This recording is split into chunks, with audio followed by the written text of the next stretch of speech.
በስመ አብ ወወልድ ወመንፈስ ቅዱስ አሐዱ አምላክ። በስመ አብ ወወልድ ወመንፈስ ቅዱስ አሐዱ አምላክ። በስመ አብ ወወልድ ወመንፈስ ቅዱስ አሐዱ አምላክ አሜን። የቸርነት የምህረት የይቅርታ የመግቦት ባለቤት ዘላለም ሥላሴ ይችን ሰዓት ይችን ዕለት ባርኮ ቀድሶ የሰጠ የአምላካችን ቅዱስ ስሙ የተመሰገነ ይሁንና ለእናንተም እንደሚገባችሁ በአምላካችን በእግዚአብሔር ሰላምታ እንዴት ዋላችሁ? እንዴት ሰነበታችሁ? ቸሩ አምላካችን መድኃኒታችን መድኃኔ ዓለም ኢየሱስ ክርስቶስ የባሕርይ አባቱ አብ የባሕርይ ሕይወቱ መንፈስ ቅዱስ ወላዲተ አምላክ እግዝእትነ ማርያም ድንግል እናቱ ቅዱስ ዕፀ መስቀሉ ቅድስት ቤተ ክርስቲያን ያከበራቸው ቅዱሳን ሁሉ በድጋሚ ስማቸው የተመሰገነ ይሁን፣ የተመሰገነ ይሁን። እንዴት ዋላችሁ? እንኳን አደረሳችሁ። ዛሬ ታኅሳስ 1 ቀን ነው። ወርኃ ታኅሳስ ገብቷል። የታላቁ ነቢይ የቅዱስ ኤልያስ ዓመታዊ በዓል ነው። እንደዚሁም የሌሎቹ ብዙ ቅዱሳን ዓመታዊ በዓል ነው። እግዚአብሔር ቢፈቅድ ዛሬ 2 ትምህርት ነው የሚኖረን። እኔ የተወሰነ እንደውም እኔ ዛሬ ላስተምርም አልመጣሁም ነበረ፣ ግን መምህራችን ዝናብ ይዟቸዋል። ማን እንደሆኑ ሲደርሱ ታያቸዋላችሁ። ለጉባኤያችን እጅግ ከሚያስፈልጉን መምህራን መካከል አንዱ እርሳቸው ናቸው። ለሁሉም ብዙ ነገር መናገር ሳያስፈልገኝ በቀጥታ አባታችን እስከሚመጡ ድረስ ጥቂት ነገሮችን ከኔ ጋር እንነጋገር። የሳምንቱን ዝክር ከማንሳቴ በፊት በየሳምንቱ ስለ ጾመ ነቢያት እየተነጋገርን ይገኛልና እስካሁን ድረስ ጾመ አዳምን አንደኛ፣ ጾመ ነቢያትን ወይም ጾመ አበው ቅዱሳንን ሁለተኛ ብለን ተመልክተናል። ልባችሁ ወደዚህ ነው። ደህና ዋላችሁ? የሚገቡ ልጆች ይግቡ፣ ችግር የለውም። እናንተ ልባችሁን ሰብስቡና ሰዓት ልሻማ ብዬ ነው። እርሳቸው ሲመጡ ተረጋግተን መደበኛውን ትምህርት እንማራለን። ከጾሙ ስያሜዎች መካከል ሶስተኛው ወይም በሶስተኛ ሳምንት ትምህርታችን የምናነሳው ይህ ጾም ጾመ ማርያም ድንግል ይባላል። የድንግል ማርያም ጾም ይባላል። ጾመ አዳምንና ጾመ ነቢያትን ወይም ጾመ አበው ቀደምትን ጥቂት ሰፋ አድርገን ለማየት ሞክረናል። ይሄኛውን ግን አናሰፋውም፣ ምክንያቱም ሰዓት ስለሚሻማብን ማለት ነው። ባጭር ለምን ጾመ ማርያም ተባለ የሚለውን ብቻ እንመለከታለን። ይሄ ጾም ብቻ ሳይሆን ጾመ ማርያም የሚባሉ ከዚህ ውጭ 2 አሉ። አጠቃላይ በዓመት ውስጥ ከምንጾማቸው አጽዋማት 3ቱ አጽዋመ ማርያም ወይም የድንግል ማርያም ጾሞች ይባላሉ። ከነዚህ መካከል 2ቱን ስለ ድንግል ማርያም ብለን እኛ የምንጾማቸው ሲሆኑ አንዱን ግን ድንግል ማርያም ራሷ የጾመችው ነው። እግዝእትነ ማርያም ወላዲተ አምላክ የሰራኤ ሕግን የሰራ የእግዚአብሔር እናት ናት። የፈጻሜ ሕግ ስጋችንን ተዋሂዶ ሕግን ሁሉ ወፈጸመ ሕገ ሰብ የሰውን ስርዓት ሁሉ ፈጸመ ዘንበለ ኃጢአት ባሕቲታ ከኃጢአት ከብቻዋ በቀር ተብሎ የተነገረለት ሰራኤ ሕግ የሆነ በእግዚአብሔርነቱ እግዚአብሔር ሆኖ ሰራኤ ሕግ የሆነ በእግዚአብሔርነቱ እያለ በተዋሂዶ ከድንግል ማርያም ከስጋዋ ከነብሷ ተዋሂዶ ፍጹም ሰሆነ ወራት ደግሞ እርሱ የሰራውን ሕግ ኃጢአት ከብቻዋ በቀር የሰውነትን ስራ የሕግን ስራ ሁሉ የፈጸመ ቅዱስ ጳውሎስ ብርሃነ ዓለም ለገላትያ ሲጽፍላቸው ወገብረ በሕገ ኦሪት ከመ ይሳየጦሙ ለእለ ውስተ ኦሪት ብሏል። በኦሪት ያሉትን ወደ ወንጌል፣ ወደ ብርሃን፣ ወደ ክርስትና፣ ወደ ሕይወት ያመጣቸው ዘንድ እሱ በኦሪት ትእዛዛት ስር አድጓል። በስርዓተ ሰብ አበ እመ እያለ ጽሕም ጥፍር እያበቀለ እንደ ሰው ልጅ ለእናቱ ለዘመዶቹ እየታዘዘ አድጓል። እንደ ስርዓተ ኦሪት በ8 ቀን ቤተ ግዝረት ገብቷል። በ40 ቀን እናቱ ድንግል ማርያም ፍጡሩ አረጋዊ የድንግል ማርያም አገልጋይ ቅዱስ ዮሴፍ እጉለ ርግብ ዘወገ ማዕነቅ የርግብ ገላግልት ዋኖስ ይዘው ቤተ መቅደስ በ40 ቀን ይዘውት ገብቷል። ለዓመት 3 ጊዜ ለሰለባ ሊወጣ ነበረ። ስለዚህ የሰራኤ ሕግ የፈጻሜ ሕግ የመድኃኒታችን የኢየሱስ ክርስቶስ እናቱ ድንግል ማርያም ፈጻሜተ ሕግ ናት። ድንግል ማርያም ጾማለች። ለምን ጾመች ቢሉ 3 ጾመ ማርያም የሚባሉ አሉ። አንደኛው ጽጌ ጾም ጾመ ማርያም ይባላል። ድንግል ማርያም አንድም በእርግጥ እኛ ስለ እሷ ብለን የምንጾመው ቢሆንም እሷም ጾማለች፣ ተረባበታለች። እኛ ረሃቧን ስለምናስብ መራቧ ከጾም ገብቶ ሊቆጠር ይችላል። ግን ዋናው ስለ ድንግል ማርያም ፍቅር ምእመናን የሚጾሙት የጽጌ ጾም ጾመ ማርያም ወይም ስለ ድንግል ማርያም የሚጾም ጾም ይባላል። ሁለተኛው ፍልሰታ፣ ስለ ድንግል ማርያም ፍቅር ስለ ፍልሰቷ የሚጾም ጾም ጾመ ማርያም ይባላል። ሶስተኛው ጾመ ማርያም ግን ድንግል ማርያም ራሷ የጾመችው ይሄው በኅዳርና በታኅሳስ የምንጾመው ጾም ነው። ድንግል ማርያም ስንት ቀን ጾማለች ቢሉ 40 ቀን። ለምንድን ነው 40 ቀን የጾመችው ቢሉ አንድ አባቶቿ የሰሩትን ስርዓት አታጎድልም። ነቢያት 40 ጾመዋል። ድንግል ማርያምም 40 ጾማለች። ሁለተኛ ነገር ድንግል እመቤታችን ሀብተ ትንቢት ገንዘቧ ነው። ሀብተ ትንቢት ገንዘቧ ነው። በነገራችሁ ላይ መጽሐፍ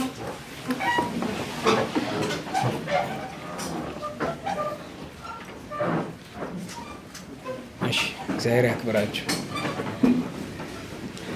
መጽሐፍ ድንግል ማርያምን ምልዕተ ጸጋ ሲላት እግዚአብሔር ለእርሷ ከሰጠው ጸጋ መካከል አንዱ ሀብተ ትንቢት ነው። ስለዚህ ድንግል ማርያም እንደ ነቢያት ሁሉ እርሷም ጾማለች። ዋናው ትልቁ ድንግል ማርያም ይህንን ጾም የጾመችበት ምክንያት ግን ፍትሐ ነገሥት ሌሎችም መጻሕፍት እንደሚነግሩን መድኃኒታችን ኢየሱስ ክርስቶስን በድንግልና ጸንሳ በነበረችበት ወራት ሰማይ ምድር የማይችሉትን አምላክ እንደምን በባዶ እንደምን እንዲሁ ጸንሼ እወልዳለሁ ብላ ስለ አክብሮ ስለ በረከት አባቶቻችን እንዳደረጉት ድንግል ማርያም አምላክን በጸነሰችበት ወራት ጾመዋለችና ጾመ አዳም በሶስተኛው በመጀመሪያው፣ ጾመ ነቢያት ወይም ጾመ አበው ቀደምት በሁለተኛው፣ ዛሬ ደግሞ ጾመ ማርያም ድንግል በሚል ጥቂት መነሻ የደቂቃዎች ትምህርት ተምረናል።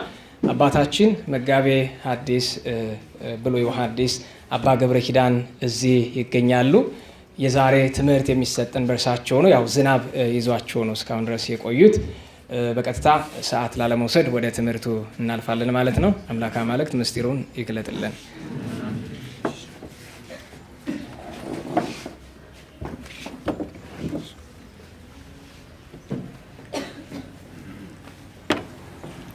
በስመ አብ ወወልድ ወመንፈስ ቅዱስ አሐዱ አምላክ። በስመ አብ ወወልድ ወመንፈስ ቅዱስ አሐዱ አምላክ። በስመ አብ ወወልድ ወመንፈስ ቅዱስ አሐዱ አምላክ።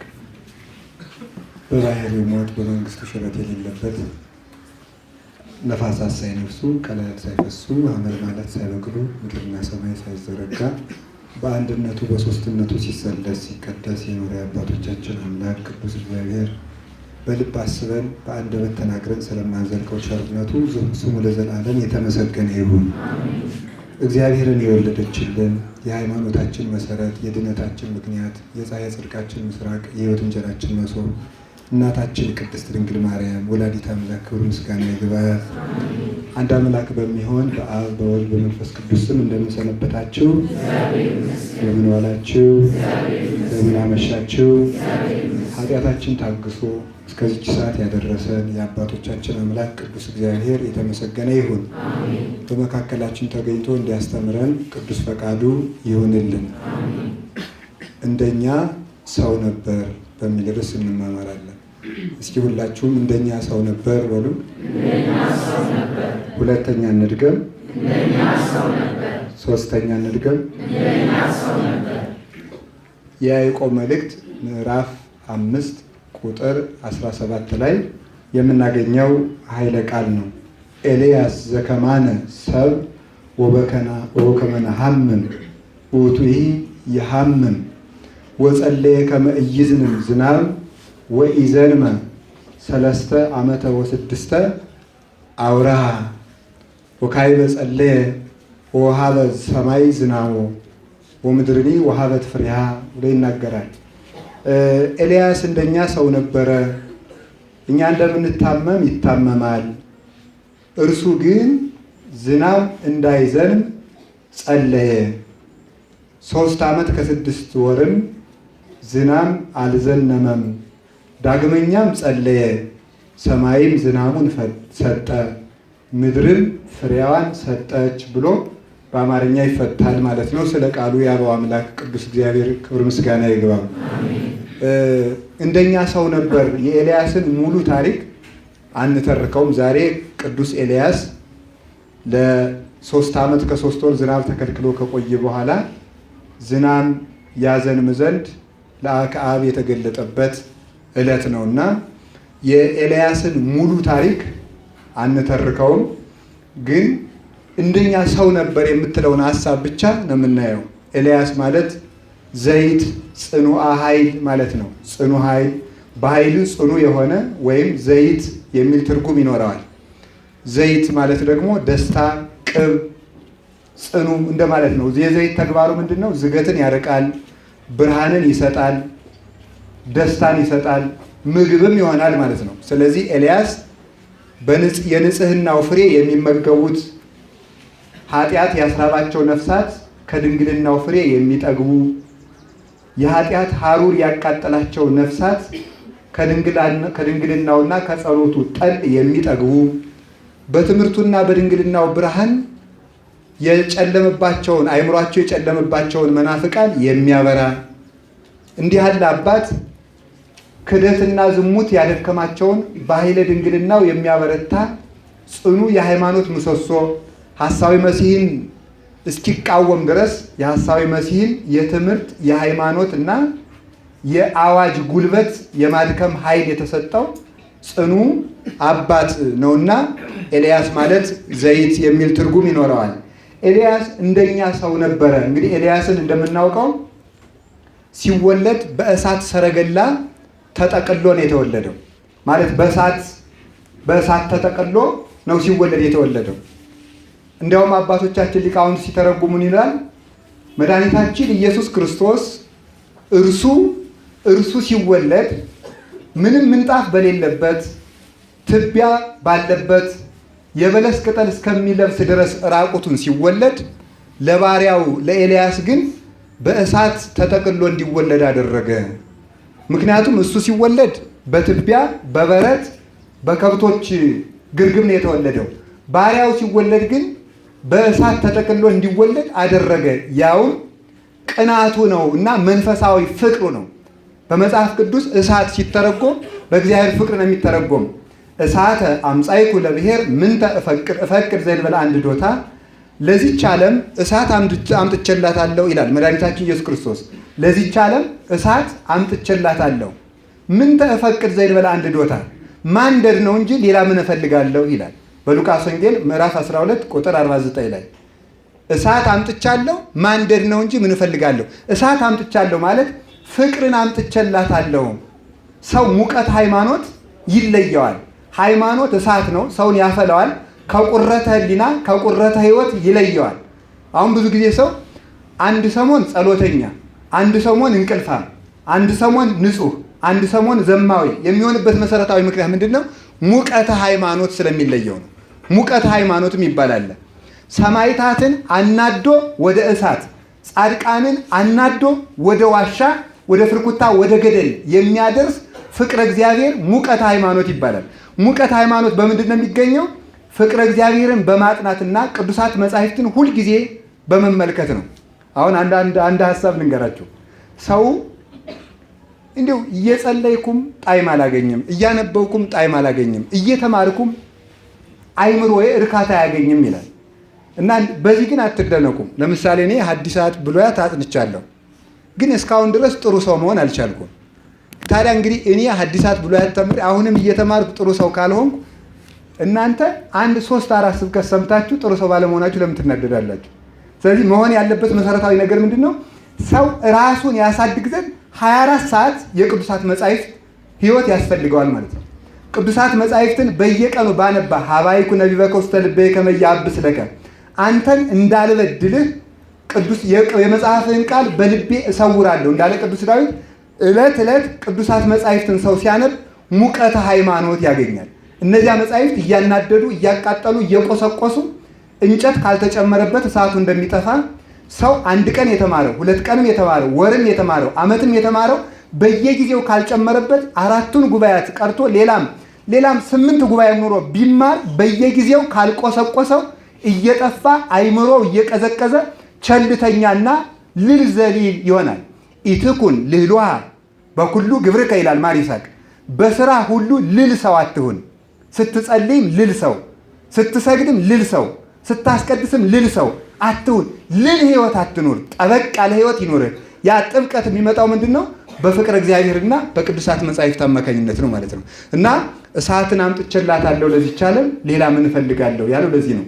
የሥራ ሁሉ መጀመሪያ ምንድን ነው? ፍቅር ነው። ቅዱስ ዮሐንስ አፈወርቅ ምን ይላል?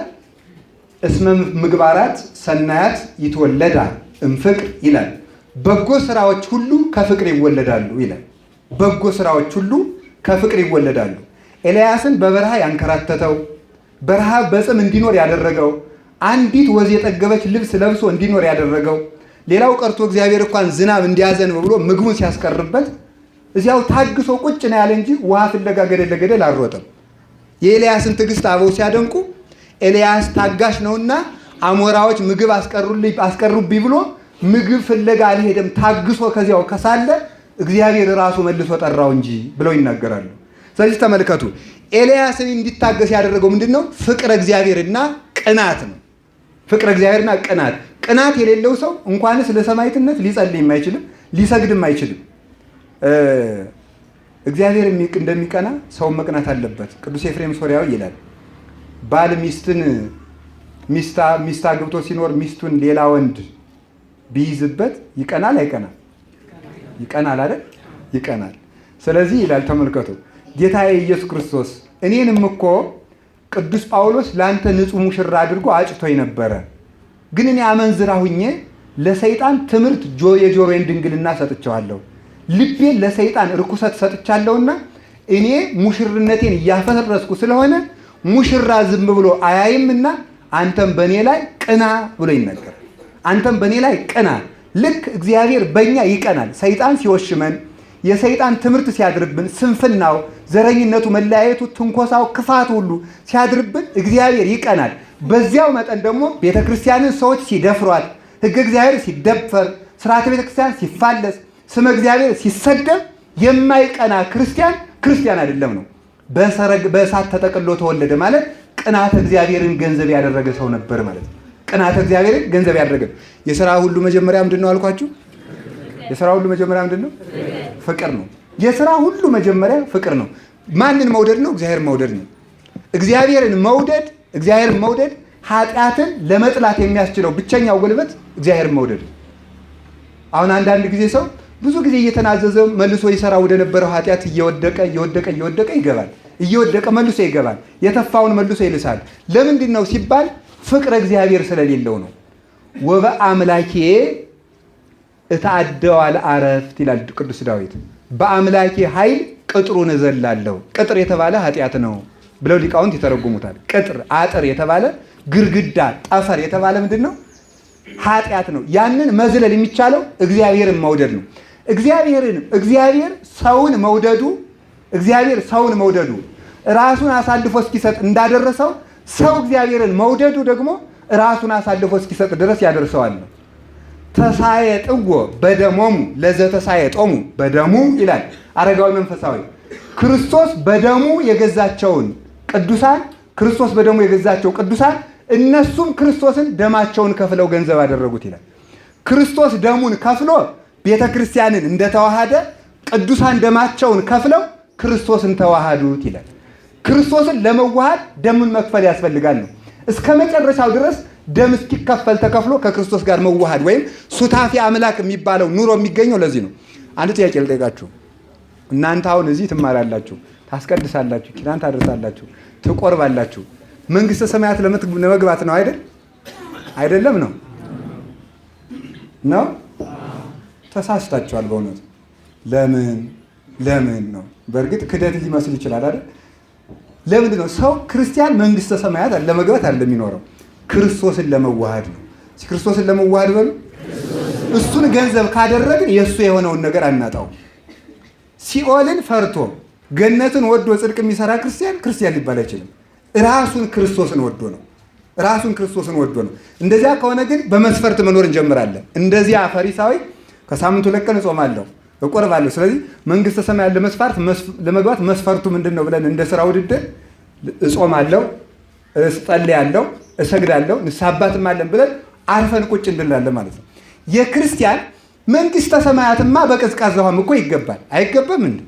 ይገባል። ግን ምን አለ? እንዲህ አለ ሊቁ አባ ጊዮርጊስ ዘጋስጫ ብፁዕ ዘይሌቡ ላይለ ምስኪን ወነዳይ። ዳዊቱ አይደለም።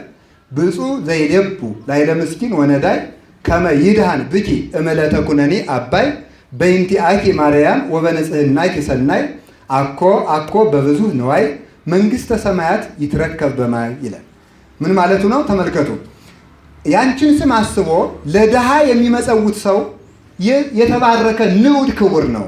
ድንግል ማርያም ሆይ በብዙ ንብረትም አይደለም፣ በብዙ ዕውቀትም አይደለም፣ በብዙ ነገርም አይደለም፣ በአንቺ ንጽሕና ምክንያት መንግስተ ሰማያት በውሃ ይወረሳል ይላል። በምን ይወረሳል? በማን ንጽሕና ምክንያት?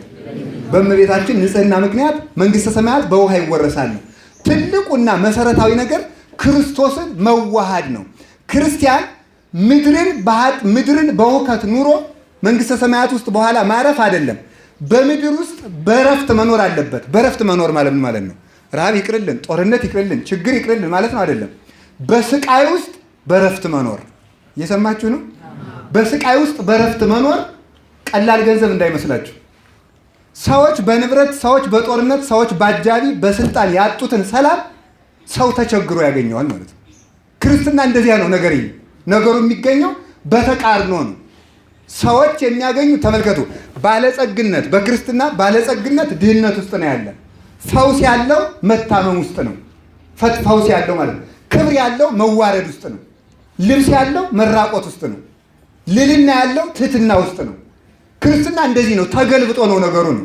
ግን እኛ ወሶበ አርገ ሰይጣን ውስተ ሀገረ ልልና ወረደ ክርስቶስ ውስተ ሀገረ ትሕትና ይላል ሊቁ። ሰይጣን ላዩን ሲሄድ ክርስቶስ ታችሁን መጣ ይላል። ወደ ላይ ከፍ ሲል እግሩን ይዞ እንደማፍረጥ ማለት ነው። በዚህ ላይ ያለውን ታችኖ ጎትቶ እንደመጣል ሰይጣን ከፍ ሲል ሰይጣን አምላክ ነኝ ከመላክም በላይ ነኝ ከሰውም በላይ ነኝ ሲል ክርስቶስ ደግሞ ሰው ነኝ ብሎ መጣና ጣለው ይላል። እና እንደዚህ ነው ታችሁን ሂዶ ጠላትን አስጥሞ ከፍ ማለት ነው። የክርስትና መንገዱ እንደዚህ ነው። ከቃሉ ጋር ናችሁ? እግዚአብሔር ከሁላችን ጋር ይሁን። እንዲህ እግዚአብሔርን መውደድ ነገርን ሁሉ ሊያስረሳ ይችላል። ልክ እንደ ቅዱስ ዮሐንስ አፂር ማለት ነው። ዮሐንስ አፂር ምንድን ነው ያደርግ የነበረው? የመላእክት ፍቅር ስቦት፣ የመላእክት ውበት ስቦት፣ የመላእክት አንድነት ስቦት ገበያ ሂዶ ዕቃ ሳይሸጥ ተመልሶ ይመጣ ነበር። ገበያ ሂዶ ቅርጫት ሰርቶ፣ ቅርጫት ታውቃላችሁ፣ እጅ ስራ ሰርቶ ሽጦ ነው የሚበላው። ተግባረ ዕድ እንግዲህ አበው ሰይጣንን የሚያሸንፉት በተግባረ ዕድ በጸሎትና በአንቦ መጻሕፍት ነው። አንድ መነኩሴ ምንኩስና ሲጀምር 3ቱ ናቸው በመሰረታዊነት የሚያስፈልገው። ስራ መስራት፣ መጽሐፍ ማንበብና መጸለይ 3ቱ ነው። ጊዜያት መጠበቅ፣ አንቦ መጻሕፍትና ተግባረ ዕድ ናቸው። እነዚህ በስራው ትዕግስትን ይለምዳል፣ በጸሎቱ ደግሞ ይጠበቃል፣ በአንቦ መጻሕፍት ደግሞ ልቡናው ይጠራል። እንዲህ እያደረገ ወደ ማዕከላዊነት ማደግ ይጀምራል። እና ቅርጫት ሰርቶ ሊሸጥ ሲሄድ ገበያ ሄዶ የሚገዛው አጣ። እና የሚገዛው ያጣበት ምክንያት ደግሞ በራሱ ችግር ነው። ምን እያለ ነው?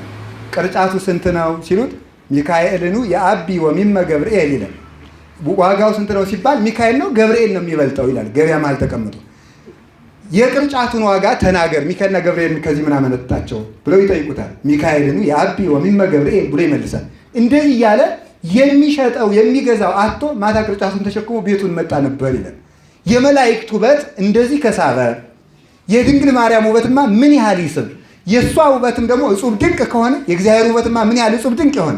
በእርግጥ የእመቤታችን መልኳ የአምላክን መልክ ይመስላል ማለት ንጽሕናዋ አምላክን የሚመስል ብዙ ትርጉም አለው። እዚያ ውስጥ አንገባም። ነገር እየሳበው ትምህርታችን እንዳነሰው ነው። እና በፍቅረ እግዚአብሔር መሳብ የእግዚአብሔርን ውበት በልብ መሳል ከኃጢአት ለመውጣት እና እሳት ንቆ ሰማዕትነት ለመቀበል የሚያበቃው ምንድን ነው? ፍቅረ እግዚአብሔር ነው። ራሔልን ታውቃላችሁ? የያዕቆብን ሚስት አታውቋትም? ነው ንቃችሁት ነው ጥያቄው። ታውቋታላችሁ? እሺ። አባታችን ያዕቆብ ለእናታችን ለራሔል ስንት ዓመት ነው የተገዛው? 14 ዓመት። በግ ለመቀበል ደግሞ ስንት ተገዝቷል? 7 ስንት ይሆናል? በአንድ ላይ 21 ነው። እና መጽሐፍ ቅዱስ ምን ይላል? ለያዕቆብ 14ቱ ዓመት እንደ ጥቂት ቀን ሆነለት ይላል። እንደ ጥቂት ቀን ሆነለት። ለምን? ራሔልን ይወዳት ነበርና። የራሔል ውበት ለያዕቆብ 14ቱን ዓመት እንደምን አደረገለት? በሉ እንጂ እንደ ጥቂት ቀን፣ እንደ ጥቂት ቀን። ይህንን አበው ሲተረጉሙ መጽሐፍ ቅዱስ ስለ ራሔል ውበት ታይቶ ስለሚጠፋው ውበት መናገር ፈልጎ አይደለም። የራሔል ውበት እንደ ጥቂት ቀን አደረገለት ማለት ራሔል የተባለች መንግስተ ሰማያት ናት ይላሉ ቅዱሳን ሊቃውንት ሲተረጉሙ። ራሔል የተባለች መንግስተ ሰማያት ናት። የመንግስተ ሰማያት ውበት ለክርስቲያኖች ረጅሙን መከራ እንዳጭር፣ እስራቱን እንደ ነፃነት፣ መዋረዱን እንደ መክበር፣ መናቁን እንደ ሽልማት፣ መቀማቱን እንደ ሽልማት፣ ማጣቱን እንደ ማግኘት፣ ሞቱን እንደ ትንሣኤ፣ መራቡን እንደ ጥጋብ፣ ጥሙን እንደ መጠጣት ያስቆጥራቸዋል ይላል። መከራን የሚያሳጥረው የመንግስተ ሰማያት ውበት ነው። እነው ቅዱስ ሳዊሮስ ዘአንጾኪያም ሲተረጉሙ ኃይል ወስብሐት ለዓለመ ዓለም የምትለውን ኃይል የተባለች መንግስተ ሰማያት ናት ይሉና፣ ለምን ኃይል የተባለች ይሉና፣ መከራን የማስረሳት አለ።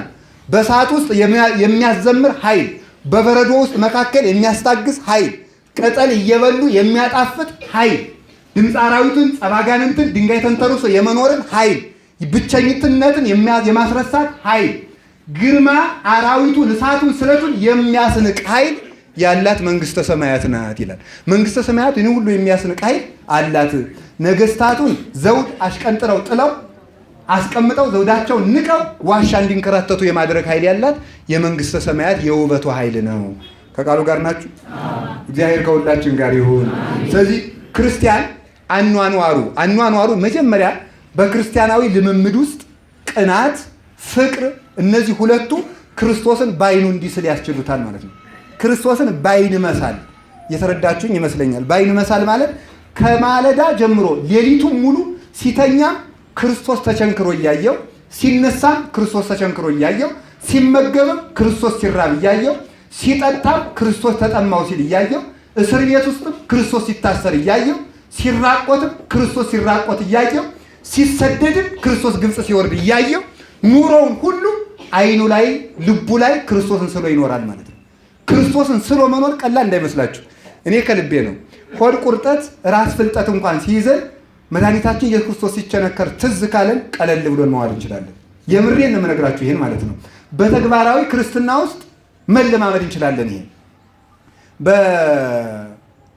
ከቃሉ ጋር ናችሁ? በቤተክርስቲያን ትምህርት ሁለት አይነት ስነ መለኮት አለ ይባላል አይደለም? በዚህ የቴዎሎጂ ዓለም የሚባለው ይከፍለዋል። እንደከፈሉት ምንድነው የሚባለው? የአይምሮ ማሳደግ ቴዎሎጂ እና የልብ ማሳደግ ቴዎሎጂ የሚባለው አለ። ወይም እንደው ባይገባም በዚያኛው ቋንቋ ኢንተሌክቹዋል ቴዎሎጂ የሚባለውና ፕራክቲካል ቴዎሎጂ የሚባለው ማለት ነው። አይምሮን ማሳደግና ልብን ማሳደግ የሰማችሁ ነው።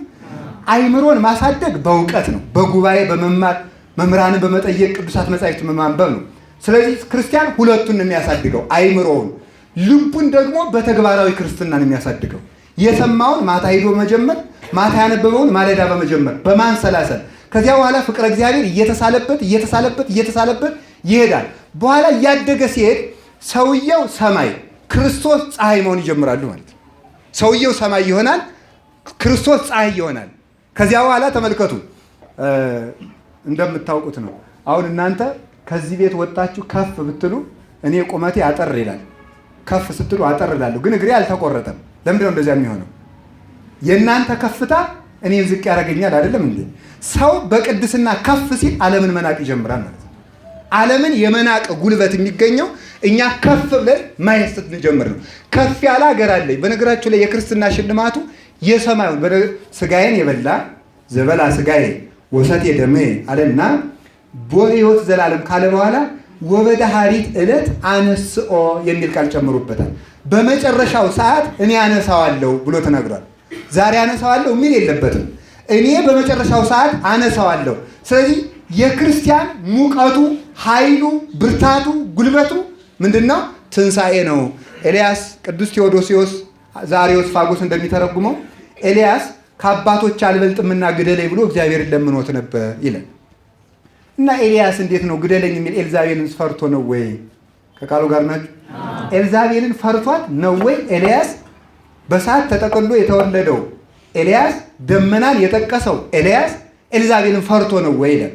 አንድ ቀን እንግዲህ 3 ዓመት ከ3 ወር ዝናብ አይዝነም ብሎ ካለ በኋላ መልአኩ የደመናው መልአክ ሂዶ ከእግዚአብሔር ፊት ቆሞ ነበረ። ዝናብ ላዝንም ስራዬ ነው የኔ ስራ፣ እንዴት ደመና እንግዲህ አይከልከልብኝ አለ። ሂድ ብሎ እግዚአብሔር ፈቀደለት።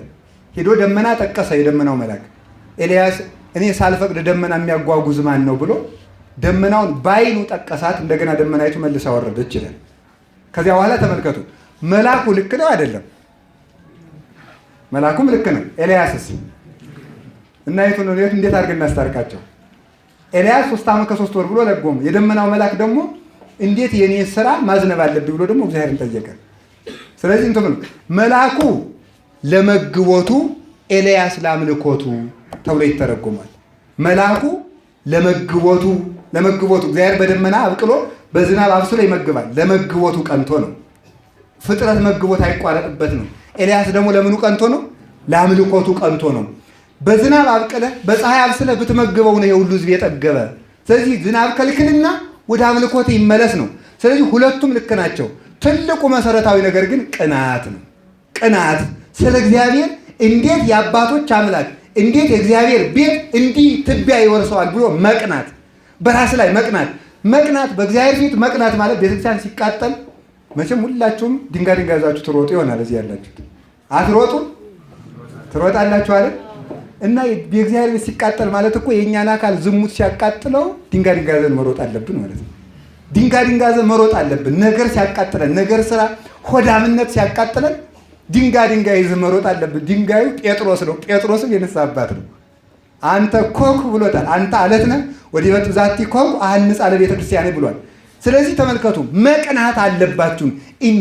እንዴት የሌላ እምነት ድርጅት ቤተክርስቲያን ያቃጥላታል ካላችሁ እንዴት ክርስቶስ የሞተለትን አካል ዝሙት ያቃጥለዋልን መቅናት አለብን። በእግዚአብሔር ቤት መቅናት ማለት እሱ ነው። ለአምልኮቱና ለመግቦቱ የሚቀና ክርስቲያን ሰማዕትነት አያቆመው። ከዚያ በኋላ ኤልያስ ከአንዲት ዛፍ ስር ነቢዩ ኤልያስ ያንን የአምልኮቱን ክርክር ካደረገ በኋላ እንዲያውም ቅዱስ ሳዊሮስ ዘገብሎን የሚባል ሊቅ ሲተረጉም ኤልያስና ጣዖት አምላኪዎች ከተከራከሩ በኋላ ምንድነው የተደረገው የነበረው? 3 ጉልቻ ኤልያስ ጉልቻ ጎልቶ ስጋ አርዶ ጸፍጽፎ ረብርቦ ምን አድርጓል? እሳት ከሰማይ ወርዶ በልቶለታል። አይደለም እንዴ? እሳት ከሰማይ ወርዶ በልቶለት ጣዖት አምላኪዎችን አሸንፏቸዋል። እና ይሄ በብዙ ነው የሚተረጎመው። ያን ሁሉ ስንተረጉም አንውልም። ደመናይቱ እመቤታችን ቅድስት ድንግል ማርያም ናት። በእውነቱ ግን ተመልከቱ፣ እነዚያ 3 ጉልቻዎች ይላል ሳዊሮስ ዘገብሎን አብ ወልድ መንፈስ ቅዱስ ናቸው ብሎ ይናገራል። እሳት የተባለው የእግዚአብሔር ባህሪ ነው። ማቃጠል ማለት ደግሞ ተመልከቱ፣ አንደኛው በስግው ቃል ክርስቶስ ይተረጎማል። እሳቱን መብላት ወይም መስዋዕቱን መብላት ማለት ስጋን ተዋህዶ ስጋን የባህሪ አምላክ ማድረግ ነው። መሰረታዊ ትርጉሙ ደግሞ ሁለተኛው ትርጉሙ ደግሞ የኃጢአታችን እሾህ የሚያቃጥል የእግዚአብሔር ባህሪ ነው። 3ቱ ጉልቻዎች እንዳልተቃጠሩ በአብ በወልድ በመንፈስ ቅዱስ ህልፈት የለባቸውም ተብሎ ይተረጎማል። ኤልያስ ወስዶ እነዚያን ሰዎች ያላመኑትን ባህር ዳር ወስዶ በሰይፍ መፍጀቱ ተመልከቱ። የሰው ኃጢአት ሁሉ በጥምቀት እንዲሰረይለት ለማጠየቅ ነው። በእሳት ተጠቅሎ መወለዱ በምንድን ነው? ሰው ሁሉ በእሳት በመንፈስ ቅዱስ እንደሚጠመቅ ለማጠየቅ ነው ተብሎ ይተረጎማል። በእሳት የምንጠመቅበት ጊዜ መድረሱን ለማጠየቅ በዚህ ምክንያት ኤልያስ በእሳት ተጠቅሎ ተወለደ። ይህ ሁሉ ካለፈ በኋላ ኤልዛቤል ወይ አንተ ኑረህባት ወይ እኔ ኑሬባት ብላ ስትልክለት መንገድ ላይ ከተሰደደ በኋላ ከክትክታ ዛፍ ስር ተቀምጦ እንቅልፉ መጣበት። እንቅልፉ ከመጣበት በኋላ መልአኩ መጥቶ ቀስቅሶ ኤልያስ ተንስ ወብላ እስመ ርሑቅ ፍኖትከ፣ ተነስና ብላ መንገድህ ሩቅ ነው አለ። ተነስቶ ትንሽ በልቶ ተመልሶ ተኛ፣ ደክሞ ስለነበረ። ግን ከእንቅልፉ በፊት ምን እንደሚል ሰምታችሁታል? እኔ ከአባቶች አልበልጥምና ግደለኝ በሉ ሁላችሁም። እኔ ከአባቶች አልበልጥምና ምን በለኝ ግደለኝ ብሎ ለምኖ ነበር። እና ከዚያ በኋላ ቀስቅሶ አበላው። 3 ጊዜ አብልቶታል። እስመ ሩቅ መንገድ ስለምትሄድ ብላ፣ ሩቅ መንገድ ስለምትሄድ ብላ ብሎ አበላው፣ አጠጣው። ይሄ ነገር ክትክታ የተባለች መስቀል ቅድስት ቤተክርስቲያን ናት። መሶበ ወርቅ የተባለች ቅድስት ድንግል ማርያም ናት። መሶበ ወርቅነቷ ለህብስተ ሕይወት ለክርስቶስ መገኛ ስለሆነች ነው። ለምንበላው መገኛ ናት። ለምንጠጣውም ጽዋ እሷ ናት። ወርቁ ንጽህናዋ ቅድስናዋ ነው። መልአኩ የካህን ምሳሌ ነው። እስመ ርሁቅ ፍኖትከ ማለት የሩቅ መንገደኛ ቀለል አድርጎ ነው የሚበላ። ብዙ ነገሩ ሩቅ መንገድ ሄዳችሁ ታውቃላችሁ? ትሄዳላችሁ፣ ገዳማት ትሳለማላችሁ አይደለም? በእውነቱ ገበሬው አንድ ጊዜ በበላው 3 ቀን 4 ቀን ያድራል። የእኛን እንግዲህ እግዚአብሔር ያውቀዋል። እና እንደዚያ ስለሆነ ሩቅ መንገደኛ ነህና ጠበቅ አድርገህ ብላ ብሎ አበላው። ወሆረ ኤልያስ ይላል ተመልከቱ። በኃይለ ውእቱ እግል 40 መዓልተ ወ40 ሌሊተ ኤልያስ አንድ ቀን በበላው 40 ቀን ተጉዞ ብሔረ ሕያዋን ገባ ይላል። 40 ቀን ተጉዞ ብሔረ ሕያዋን ገባ። አንድ ቀን በበላው ነው። እስመ ርሁቅ ፍኖትከ ሩቅ መንገድ የተባለው መንግስተ ሰማያት ናት። ሩቅ መንገድ የተባለው መንግስተ ሰማያት ናት። እነዚህ መንገዶች ፍኖተ ልዑል፣ ፍኖተ ቃል፣ ፍኖተ ወንጌል ተብለው ይተረጎማሉ። ፍኖተ ቃል የስግው ቃል የክርስቶስ አካሄድ፣ ፍኖተ ልዑል ከልዑል እግዚአብሔር ጋር የምታዋሃድ፣ ፍኖተ ወንጌል በወንጌል የሚመሯት ክርስትና። ሶስቱ ናቸው ሩቅ መንገዶች የተባሉ። ፍኖተ ልዑል በሉ እስቲ፣ ፍኖተ ቃል፣ ፍኖተ ምንድን ናቸው? ፍኖተ ወንጌል። እነዚህ ሶስቱን የሚኖር ክርስቲያን ነው ኤልያስ የተባለ። ሶስቱን ፍኖተ ልዑል አብ ወልድ መንፈስ ቅዱስን መስሎ መኖር ነው። አብ እንደ አብ ልብነት አሳቢ፣ እንደ ወልድ ቃልነት እውነት ተናጋሪ፣ እንደ መንፈስ ቅዱስ ሕያውነትና ረቂቅነት ረቂቅ ስራ የሚሰራ ስጋውን እየቀጣ ለረቂቅ ነፍሱ እያስገዛ መልዕልተ ሕግ የመሆን ጠባይ ነው። ከተፈጥሮ ሕግ በላይ ከመጽሐፍ ቅዱስም ሕግ በላይ ይኮናል በቅድስና። እንኳንስ ከተፈጥሮ ከመጽሐፍ ቅዱስ ሕግ በላይም ይኮናል። መጽሐፍ ቅዱስ ካስቀመጠው በላይ መስራት ማለት ነው። ጨምሮ ጨማምሮ ወትገብር ዘፈረ በዲበ አርባዕቱ ማዕዘነ ልብስከ ይላል ኦሪት ዘዳግም ላይ። በልብስህ በአራቱ ማዕዘን ዘርፍ አውጣለት ይላል። ልብስ የተባለ ሕግ ነው። ከልብስ ላይ ዘርፍ አውጣለት ማለት ሕግ ካዘዘ ተጨማሪ ትሩፋት ጽድቅ ስራ ነው። በቀን 7 ጊዜ ጸልይ ተብለ ከሆነ 24 ወደ መጸለይ ደግ ነው። አትርፈ ስራ ማለት ሕግ ይሻረ ማለት ሳይሆን ሕግ ካዘዘ በላይ ጨምረ ስራ ነው። ብዙ ትሩፋት ስራ ነው። ስለዚህ ቅዱሳን አበው ምን ይባላሉ? ልብስ የለበሱ ሳይሆን ዘርፍ ያወጡ ይባላሉ። ዘርፍ ያወጡ። በሰባቱን አጽዋማት ጾሙ ቢባሉ ምን ያደርጋሉ? ለአንደኛው አልበላም ብለው ዘግተው 562 ዓመት ይቆያሉ ማለት ነው። ለአንደኛው 40ውን ቀን እየጾማችሁ በ9 ሰዓት በ12 ሰዓት ብሉ ሲባሉ ደግሞ 40ውን ቀን ቅጠል ነው የምሸመጥጥ ይላሉ። ደግሞ እና እውነት ተክለ ሃይማኖት ቅጠሉን ይሄዱና ቀምሰው ሰውነታቸው ሰቀቅ ሲል ተመልከቱ። ለመኮነ ሰናይ ብልይ ከጣፈጠች ብይ ካልጣፈጠች ደግሞ ታዩ ብለው ይተውታል። 40ውን ቀን ማለት ነው። እነዚህ ዘርፍ ያወጡ ይባላሉ። ዘርፍ ያወጡ። ስለዚህ በፍኖተ ልዑል እግዚአብሔርን በልባዊነቱ በነባቢነቱ በረቂቅነቱ ረቀቅ ያለ ኑሮ የሚኖሩ ናቸው። ከዓለም ውጭ ሆነው የሚኖሩ ዓለምን የሚዘነጉት ረቂቅ የልዑል ፍኖት ደግሞ አብ ወልድ መንፈስ ቅዱስ ምን ይባላሉ? ስንት አምላክ ናቸው? አንድ አምላክ አይደል እንዴ? አብ ወልድ መንፈስ ቅዱስ አንድ አምላክ። ስለዚህ ምን ተባለ? እግዚአብሔር ፍቅር ነው። እስቲ እግዚአብሔር ፍቅር ነው በሉ። እግዚአብሔር ፍቅር ነው ማለት ምን ማለት ነው? እግዚአብሔር ፍቅር ነው ማለት 3 አካል አንድ ባህሪ ነው ማለት ነው። ፍቅር ማለት ተመልከቱ፣ ይሄ ሕፃን፣ ይሄ ወንድማችን፣ ይሄ ልጁ ነው። ስንት አካል አላቸው? እነዚህ ሰዎች ፍቅር ቢኖራቸው እንዴት ነው የሚሆኑ? አካላቸውሳ 3 ይሆናል ማለት ነው። ፍቅር ማለት አካል ተለይቶ በልብ አንድ መሆን ነው። አብ ወልድ መንፈስ ቅዱስ በአካል በግብር በዚህ 3 ሲሆኑ በባህሪ አንድ መሆናቸው ፍቅር ተብሏል። ስለዚህ እግዚአብሔር ፍቅር ነው ማለት 3 አካል አንድ ባህሪ ነው ማለት እንደሆነ ሁሉ ፍቅር ያላቸው ሰዎች ሁሉ ልዑል እግዚአብሔርን ይሳተፉታል ይላል። ልዑል ይሳተፉታል፣ ልዑል እግዚአብሔርን ይሳተፉታል። የሚራሩና የሚሰጡ ሰዎች ደግሞ ምሕረቱን ይሳተፉታል። ፍቅር ያላቸው ሰዎች አንድነቱንና 3ነቱን ይሳተፉታል። እየሰማችሁ ነው? ፍቅር ያላቸው ሰዎች የሚራሩ ሰዎች ደግሞ ምሕረቱን ይሳተፉታል። ፍርድ የማያጣምሙ ሰዎች ደግሞ ፈትሐ በጽድቅነቱን ይሳተፉታል። ኃጢአትን የሚጸየፉ ልዕልናውን ይሳተፉታል። ሰው ለምን እንደሚኮራ ታውቃላችሁ? ሰው የሚኮራው ለምንድን ነው? ሰው ለምን ይኮራል? ሰው የሚኮራው ልዑል እግዚአብሔር ስለፈጠረው ነው ይላሉ ሊቃውንት። ልዑል እግዚአብሔር ስለፈጠረው እንደ አምላኩን ለመምሰል ከፍ ማለት ይፈልጋል። ችግሩ ግን ከፍ ማለት የሚፈልገው በኃጢአት ስለሆነ ነው ችግር የሚመጣው። ከፍታ ኩራት ለበጎ የተሰራ ነው። ኩራት ይጠቅማል አይጠቅምም? ይጠቅማል። ይጠቅማል። ለምን ነው የሚጠቅመው? ኃጢአትን ለመጸየፍ። ትዕቢትስ ይጠቅማል? ይጠቅማል። ምክንያቱም መጽሐፈ መነኮሳት እንዲህ ይላል፣ ክርስቶስም አንዳንድ ቀን ይታበይ ነበር ይላል። እንዴት ነው የሚታበየው? ወሶበ እንዘ ይዚሃር፣ አንዳንድ ቀን ሲታበይ አሌ ለክሙ ጸሐፍቶ ፈሪሳውያን ይላል። ጸሐፍቱ ፈሪሳውያን ወዮላችሁ ይላል። ስለዚህ ይኩን ትህትና ዘርሁስ በፄው፣ ትህትና በጨው የተራሰ ይሁን። ይሉኝታ እየያዘ ኃጢአትን በሰራ ቁጥር ሁሉ ትሑት አትባልም ነው። ለኃጢአት ትዕቢተኛ ሁን፣ ለጽድቅ ደግሞ ትሑት ሁን። ኃጢአትን ትዕቢተኛ የአቡነ ሐራ ድንግል ገድል ጸሐፊ ይላል፣ አቡነሰ እቡይ ወትሑት ውእቱ ይላል። አባታችን አቡነ ሐራ ድንግል ትዕቢተኛም ነው ትሑትም ነው ይላል። እቡይ ለሰይጣን ወትሑት ለእግዚአብሔር። ለሰይጣን እቡይ ነው፣ ትዕቢተኛ ነው። ለዚህ ዓለም መከራ እጅ አለመስጠት ይገባል። አይ በእሳት እናቃጥላቸዋለን ስንባል አምላኬን ተስፋ የማደርገው ከሚጠፋ እሳት እንደሚያድነኝ ሳይሆን ከዘላለም እሳት ነው ብሎ ለመከራው ንቆ ትዕቢተኛ መሆን፣ መከራውን በክርስቶስ ኃይል እንደ ዕዳው እንደ ጉድፍ እንደ ትቢያ እንደ ጥራጊ መቁጠር፣ ለኃጢአትና ለመከራ ትዕቢተኛ መሆን ይጠቅማል። እየሰማችሁ ነው?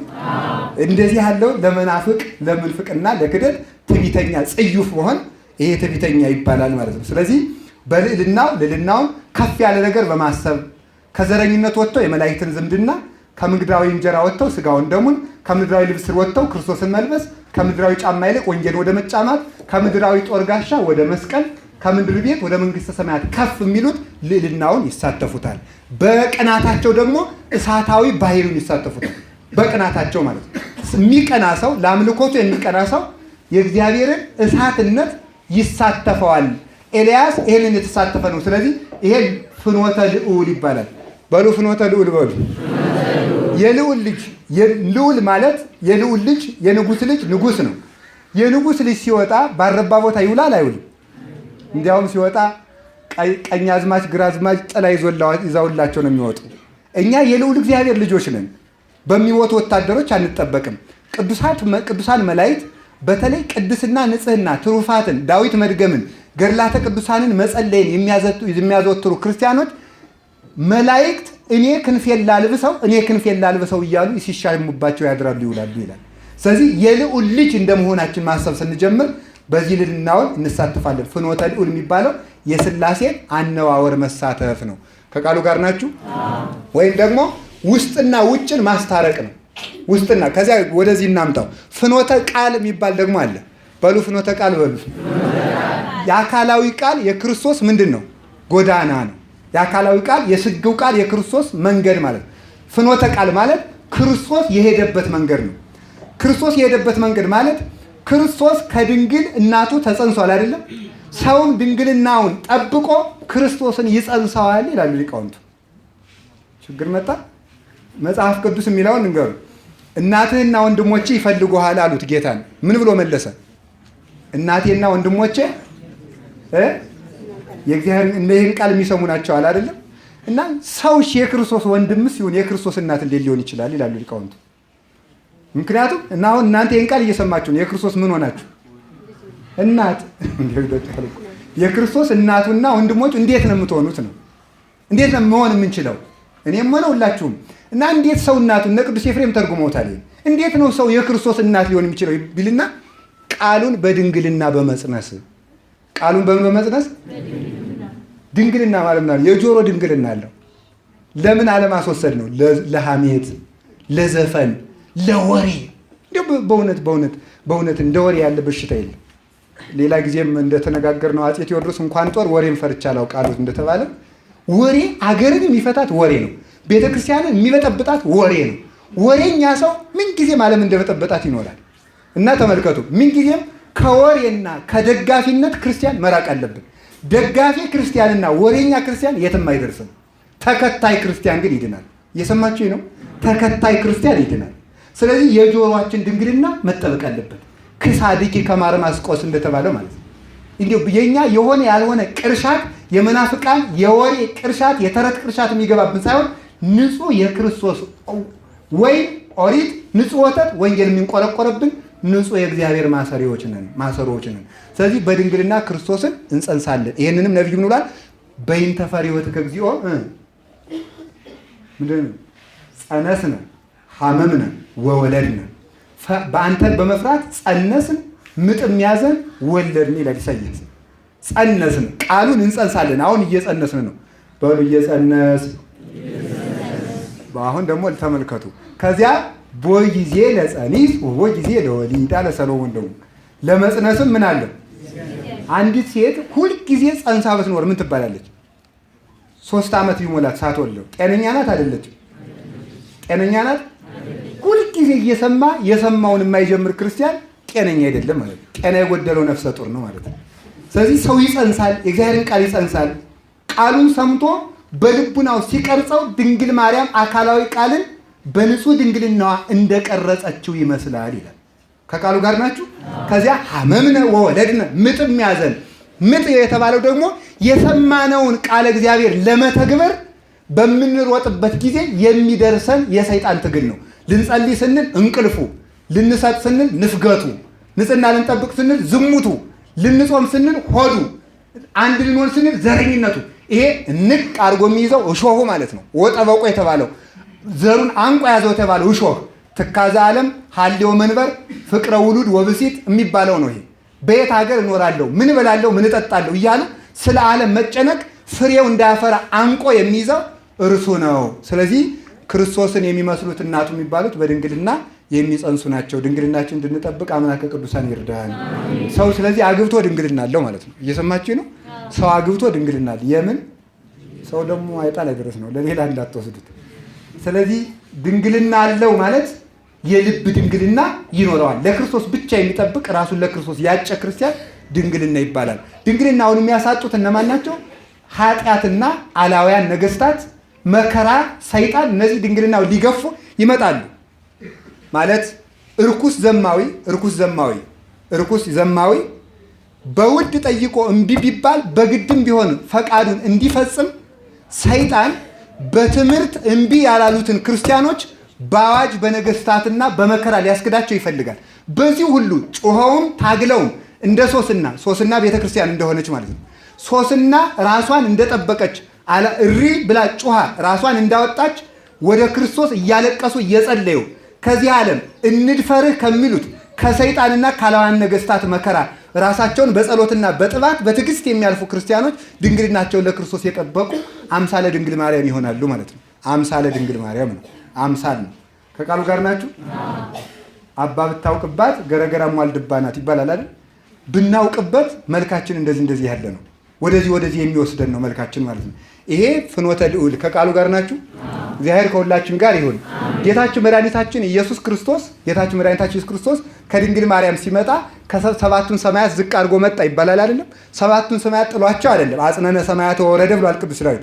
ሰማይን ጥሎ መታ ሳይሆን ከሰማይ ወረደ የተባሉት ምንድናቸው? ልዕልናው፣ እበዩ፣ ክብሩ፣ ምልአቱ፣ ስፋቱ፣ ርቀቱ፣ መንግስቱ እነዚህን በትህትና ሰውሮ መጣ ነው።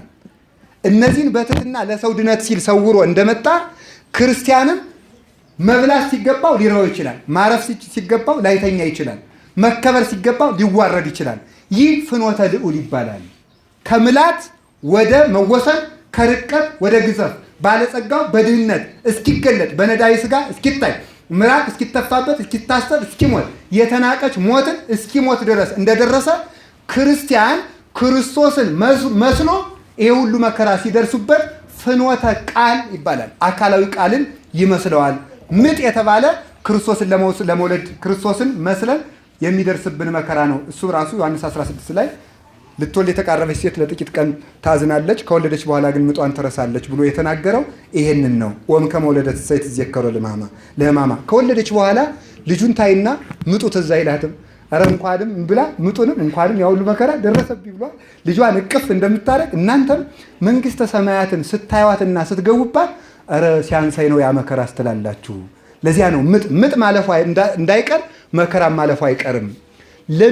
ለሚያልፍ ምጥ ተብሎ ትዳር አሪዝም እንደማይባለው ሁሉ ለሚያልፍ መከራ ብሎ ክዶ መንግስተ ሰማያትን ለማጣት መትጋት እሱ እንደዚህ ተብሎ ይተረጎማል ማለት። ከቃሉ ጋር ናችሁ? ይሄ ፍኖተ ቃል ተብሎ ይተረጎማል። ስለዚህ እንደተጠመቀ መጠመቅ፣ እንደተሰደደ መሰደድ፣ እንደታመመ መታመም፣ እንደተሰቀለ መሰቀል፣ እንደሞተ መሞት፣ እንደተነሳ መነሳት፣ እንዳረገ ማድረግ ይሆናል ማለት ነው። እንከሳ ኢንወር ታይተ አላ ንተለው ለዘፈጠረና እንግዲህ ወደ ታች አንወርድም፣ ፈጣሪያችን ተከትለን ወደ ላይ እንወጣለን እንጂ። በሉ እስኪ ፈጣሪያችን ተከትለን ወደ የት እንወጣለን? ወደ ላይ እንወጣለን ነው። ስለዚህ እንግዲህ በሰገነት ላይ ያለ ወደ ታች አይውረድ እንደተባለ ይዘምር የነበረ ወደ ሰፈል፣ አንድ የነበረ ወደ ዘረኝነት፣ ይጸልይ የነበረ ወደ ስንፍና፣ ይተጋ የነበረ ወደ እንቅልፍ፣ ይጾም የነበረ ወደ ሆድ አይውረድ፣ ንጹሕ የነበረ ወደ ዝሙት አይውረድ። ስለዚህ ክርስትናችን ሳንቀንስ ስንኖር ፍኖተ ቃል ይባላል። ፍኖተ ወንጌል ደግሞ ምንድን ነው? ወንጌልን በየቀኑ እያነበቡ በየቀኑ አሁን እግዚአብሔር ይመስገን በስልካችሁ ቢያንስ ግጻዊ አላችሁ ሁላችሁም። በየቀኑ በግጻዊ የተጻፉትን በግጻፉ ላይ የተጻፉትን መልእክተ ጳውሎስ፣ ዳዊት፣ እነዚህ ሁሉንም በየቀኑ እያነበቡ እነዚያን በውሎ መለማመድ ነው። ማለዳ የማለዳ ጸሎት እንደጨረሱ አፍን ለወሬ ከመክፈት አስቀድሞ በግጻዊ ላይ የተቀመጡትን ምንባባት ቁጭ ብሎ ማንበብ ይገባል ማለት። ሲሳይነ ዘለለ ዕለትን አንዱ እሱ ነው መግቦት እግዚአብሔር የሚባለው። ስለዚህ ክርስቶስን በቀን ያስታውሳል። የሥላሴን የሦስቱን አኗኗር እያስታወሰ ያለ መለማመድ ይሞክራል። ቀጥሎ ደግሞ በወንጌል የተጻፈለትን ያንን እያነበበ በየቀኑ ይለማመዳል ነው። አንደኛ የእግዚአብሔር ቃል መረጃ ሳይሆን መንፈስ ነውና ኃጢአቱን ያቃጥልለታል፣ ልቡናውን ያጠራለታል፣ ከመከራ ይጠብቀዋል። ሁለተኛ ደግሞ መሪ ሆኖ ይመራዋል። እሱን እንዲያደርግ በየቀኑ ወንጌልን የሚከተላት ሰው ፍኖተ ወንጌል አለው። ይህንን ነው ሩቅ መንገደኛ ነህና ጠበቅ አድርገህ ብላ። የምንበላው ደግሞ ቅዱስ ሥጋውን ክቡር ደሙን ነው። የመንግሥተ ሰማያት ተጓዦች እንድንሆን ሦስቱን እነዚህን የሚከተል ሰው ኤልያስን ይመስለዋል። እንደዚህ ከሆነ ከቃሉ ጋር ናችሁ። ከአባቶቼ አልበልጥምና ግደለኝ ማለቱ ምን ማለት ነው የሚለውን ሲተረጉመው ቅዱስ ቴዎዶሲዎስ ሲተረጉመው ከአባቶቼ አልበልጥምና ግደለኝ ማለት ከአባቶቼ እንዳላንስ ሰማዕትነትን ስጠኝ ማለት ነው ብሎ ይተረጉመዋል። ኤልያስ ተመርሮ ሳይሆን አባቶቼ መከራ ሳይቀበሉ አክሊል እንዳላገኙ እኔም ከአባቶቼ በልጬ መከራን አልፈልግም አልልምና የአባቶቼ ክብር እንዳይቀርብኝ የአባቶቼን መከራ ስጠኝ በሉ እንጂ። የአባቶቼ ክብር እንዳይቀርብኝ የአባቶቼን መከራ ምን በላይ ይስእመኒ በስእመተ አፉሁ። በቃ ይሄ ይተረጎምልናል ማለት እንግዲህ ይህን ስናደርገው ይሄ ይተረጎምልናል። በከንፈሩ ይሳመኝ ይላል መኃልየ ዘሰሎሞን ምዕራፍ 1 ቁጥር 1 ላይ በከንፈሩ ይሳመኝ ማለት አንዲት እናት 10 ልጆችን ብትወልድ 10ሩን ልጆቿን ለመሳም 10 አፍ ታወጣለች? እንዴት ሊሆን ይችላል? የመጀመሪያውን ልጇን በሳመችበት የእናትነት ከንፈሯ የመጨረሻውን ልጇን ትስማለች። ይህ ማለት ምን ማለት ነው? ያፈቅረኒ በፍቅረ ልቡ ይትናገረኒ በነገረ ቃሉ። ክርስቶስም ሁሉ የመጀመሪያዎቹን ቅዱሳኑን በጎበኘበት ረድኤቱ የኋለኞቹን ክርስቲያኖችን ይጎበኛል። ለመጀመሪያዎቹ በተገለጠበት መንገድ ለኋለኞቹ ክርስቲያኖች ይገለጣል። ልክ እንደዚህ ተመልከቱ። የመጀመሪያውን ልጇን በሳመችበት የኋለኛውን ልጇን እንድትስመው አብርሃምን በጎበኘበት ረድኤቱ እንዲጎበኝ አብርሃም በሄደበት የመከራ መንገድ መሄድ ይጠበቅብሃል ማለት ነው። እንግዲህ ተመልከቱ። አንድ ሰው በዚህ እንገናኝ ብሎን እየመጣ እኛ ወደ ምዕራብ የምንሄድ ከሆነ ሰውየው ጋር እንገናኛለን አንገናኝም? ክርስቶስ ወደ አብርሃም በስደቱ በኩል ከመጣ ስደትን የምትጠላ ከሆነ ከክርስቶስ ጋር ትተላለፋለህ ማለት ነው። መንገዱን አትገናኝም ነው። ስለዚህ ለአብርሃም በመጣበት እንዲመጣልህ አንተም አብርሃም በሄደበት ሀገር ጥሎ በመሸሽ በኩል ሂድ። ክርስቶስ ደግሞ ለአብርሃም በተገለጠበት ድንኳን ይመጣልሃል። ለጊዮርጊስ እንደተገለጠለት የምትሻ ከሆነ ጊዮርጊስ ወደ ሄደበት መንኮራኩር ስትሄድ ክርስቶስ ደግሞ ለጊዮርጊስ በመጣበት መንኮራኩር በኩል ወደ አንተ ይመጣል። ይስእመኒ በስመተ አፉሁ ማለት እሱ ነው። ቅዱሳንን በጎበኘበት ረድኤቱ ይጎበኘኛል፣ ለቅዱሳን በተገለጠበት መገለጥ ይገለጥልኛል። ስለዚህ የአባቶችን ሞት ስጠኝ ብሎ መለመን እንዴት ትልቅ ሀብት ነው ማለት ነው። የአባቶችን መከራ ስጠኝ፣ የአባቶችን አክሊል አገኛለሁ የሚል ሰው እሱን ያገኛል። ከቃሉ ጋር ናችሁ። እንግዲህ በመጨረሻ ትምህርታችን ለመጠቅለል ኤልያስ ፍጹም ድንግልናውን የጠበቀ የዚህ ዓለም ኃጢአት ያላናወፀው ፍጹም ድንግል በመከራ መካከል ያልተናወፀ ፍቅሩን ያልነቀለበት ማይ ብዙ ይቅላትፎታ ለፍቅር ወአፍላ ግን እያንቀለቅልዋ የውሃ ብዛት ፍቅርን አያጠፋትም ተብሎ ተነግሯል። የውሃ ብዛት ማለት የመከራ ብዛት ነው። መከራ ነው። ውይዘ መከራ የሰውን ፍቅሩን እሳት አያጠፋውም። እሳት በውሃ ይጠፋል። አይጠፋም? ይጠፋል። እሳት በውሃ ይጠፋል። ግን ጽኑ ፍቅርን የመከራ ውሃ አያጠፋትም። ለምን? በልብ የተዳፈነ ፍቅርን ነው። በስሜት የተነሳ የክርስትና ፍቅር ግን ስሜቱን የሚያቀዘቅዝ በመጣ ጊዜ ይቀዘቅዛል፣ ይበርዳል፣ ይጠፋል ማለት ነው። ከልብ የነደደ ፍቅር ግን አባ ጊዮርጊስ እንዳለው ነው። እኔ የድንግል ማርያም ባሪያዋ ነኝ ብዬ ፈርሜ ጽፌአለሁ ይላል የረቡዕ አርጋኖን ላይ። የጻፍኩት ደግሞ በልቤ ሰሌዳ ላይ ስለሆነ አልቦ ዘይክል ጠሴወታ ኢ በሳት ወይ በማይ በሳት እንዳያቃጥላት ወረቀት አይደለችም፣ በውሃ እንዳይደመስሳት ወረቀት አይደለችም፣ እንዳይሰርዛት ጽሑፍ አይደለችም፣ እንዳይከሰክሳት እብነ ሩካም ወይም ደግሞ እብነ በረድ አይደለችም። በልቤ ሰሌዳነት በመንፈስ ቅዱስ ስልጣን የድንግል ማርያም ባሪያ ነኝ ብዬ ፈርሜ ጽፌአለሁ ብሎ ይነገራል። ይህንን በልቡ የጻፈ ሰው እንዲህ ያለውን ፍቅር የሚያጠፋበት የመከራ ማይበል አይኖርም ማለት ነው። ስለዚህ ቅዱስ ኤልያስ ይህን ሁሉ አድርጎ መጨረሻ ላይ የተገባ ብሔረ ሕያዋን ገብቶ ኖረ። 40 ቀን እህል ሳይቀምስ ኖረ። እንደኛ ምን ነበር? እሺ ኤልያስ 40 ቀን የነበረው ሆድና እኛ እስከ 9 ሰዓት የምንጾምበት ሆድ ልዩነት አለው የለውም? ኤልያስ ያለው የደም ስርና እኛ ያለን የደም ስር ይለያል። የኤልያስ ልብ የምትረጭበት የደም ቧንቧና የኛ ቧንቧ ይለያል ወይስ የሱ ራስ የኛ ራስ የሱ እግር ከኛ እግር ይለያል? አይለይም። እንደኛ ሰው ነበር። አንዳንድ ጊዜ እንዲህ ይላል፣ ሰው ደካማ ነው ይላል። ሰው ደካማ ነው። ሰው ደካማ አይደለም። እየሰማችሁ ነው? ሰው ደካማ አይደለም። ኤልያስ እንደኛ ሰው ነበር። ማንን አየ? ብርሃነ መለኮቱን አየ። አሁን እናንተ እኔ ብትቀየሙም ግድ የለም፣ ነፍሳችሁ እንዳይቀየም ብቻ ነው የምፈልገው። እናንተ ፌስቡክ ላይ ፍጥጥ አድርጋችሁ አፍዛችሁት የምታድሩት አይን ኤልያስ ደብረ ታቦር ላይ መለኮትን ያየበት አይን ነው። እውነት አይደለም ነው? የኤልያስ አይን እንደማን ያለ አይን ነበር? እንደኛ ያለ አይን ነበረው። የኤልያስ እግር እንደኛ ያለ እግር ነበረው። አሁን እኛ የምንሰንፍበት፣ የምንቅመደመድበት፣ የምንዞርበት፣ ወደ ክፉ የምንሮጥበት እግር ብሔረ ሕያዋን የተገባበት እግር ነው። እስቲ ያያዝኩት በሉ። ብሔረ ሕያዋን ያደረሰ እግር ነው በሉ። እየሰማችሁ ነው? ግሩም ነው በእውነቱ። ብሔረ ሕያዋን ያደረሰ እግር ይዘፈንበታል፣ ይጨፈርበታል። ያያዝኩት ጆሮ በሉ። ኤልያስ ሚካኤልን የሰማበት ጆሮ ነው። ድንግል ማርያም ገብርኤልን የሰማችበት ጆሮ ነው። ሐዋርያት ክርስቶስን ያደመጡበት ጆሮ ነው። የያዝኩት አንደበት በሉ። ክርስቶስ ወንጌል የሰበከበት አንደበት ነው። እውነት ነው አይደለም? ተመልከቱ። ጌታ ራሱ ሌላ ጥርስ፣ ሌላ አፍ፣ ሌላ ምላስ፣ ሌላ አንደበት፣ ሌላ ጉሮሮ ይዟል። እንደኛ ሰው ነበር። ኤልያስ ብቻ አይደለም፣ ክርስቶስ እንደኛ ሰው ነበር። አይደለም ነው? ከኃጢአት ብቻ በቀር ስጋን የተዋሃደ አምላክ ከመሆኑ በቀር ፍጹም ሰው ነው። ክርስቶስ ሰይጣንን ያሸነፈው በመለኮቱ ነው በስጋው ነው? ንገሩኝ እንጂ። በመለኮቱ ቢያሸንፈው ድንቅ ነው እንዴ? ድንቅ አይደለም። በስጋው ነው። ስለዚህ ተመልከቱ፣ እኛ የያዝነው አካል እንዲሁ እኔ ዛሬ ላስተምረው የፈለግኩት ዋናው ዓላማ ለራሳችሁ ሰውነት ክብር እንድትሰጡ ነው። እየሰማችሁኝ ነው? ለራሳችሁ ሰውነት ክብር እንድትሰጡ ነው። አሁን እኛ የለበስነው ይሄ የለበስነው ነጠላ ኤልያስ ግን ምን የከፈለበት ነበር? የኤልያስ መጠምጠሚያ ምን ከፍሏል? ወዝ ብናጠግበው ቅድስና ቢኖረን መጠምጠሚያችን ምን ይከፍል ነበር? የትናንትናው እግዚአብሔር የዛሬ ነው አይደለም? የትናንትናውን ኤልያስ የሚመስል ካለ የትናንትናው እግዚአብሔር አለ። የትናንትናይቱ ኤልዛቤል እንዳለች፣ ችግሩ ግን ኤልዛቤል ክፉ ሴት ስናይ ኤልዛቤል፣ ክፉ ሰው ስናይ አክዓብ ነው የምንል እንጂ እኛ ኤልያስ እንሆን አንልም። አክዓብ ስንል እኛ ደግሞ ኤልያስ። እስኪ ኤልያስ እንሆን። ኤልዛቤል ሞልቶናል፣ አክዓብም ሞልቶናል። ኤልያስ ግን የለንም። ስለዚህ የተቀበልነውን ቅዱስ ቅባታችን እንጠብቅ። ቅዱስ ቅባት ማለት ቅዱስ ሀብት ማለት ነው። ቅዱስ ጸጋችን እንጠብቅ። አካላችሁን አክብሩት።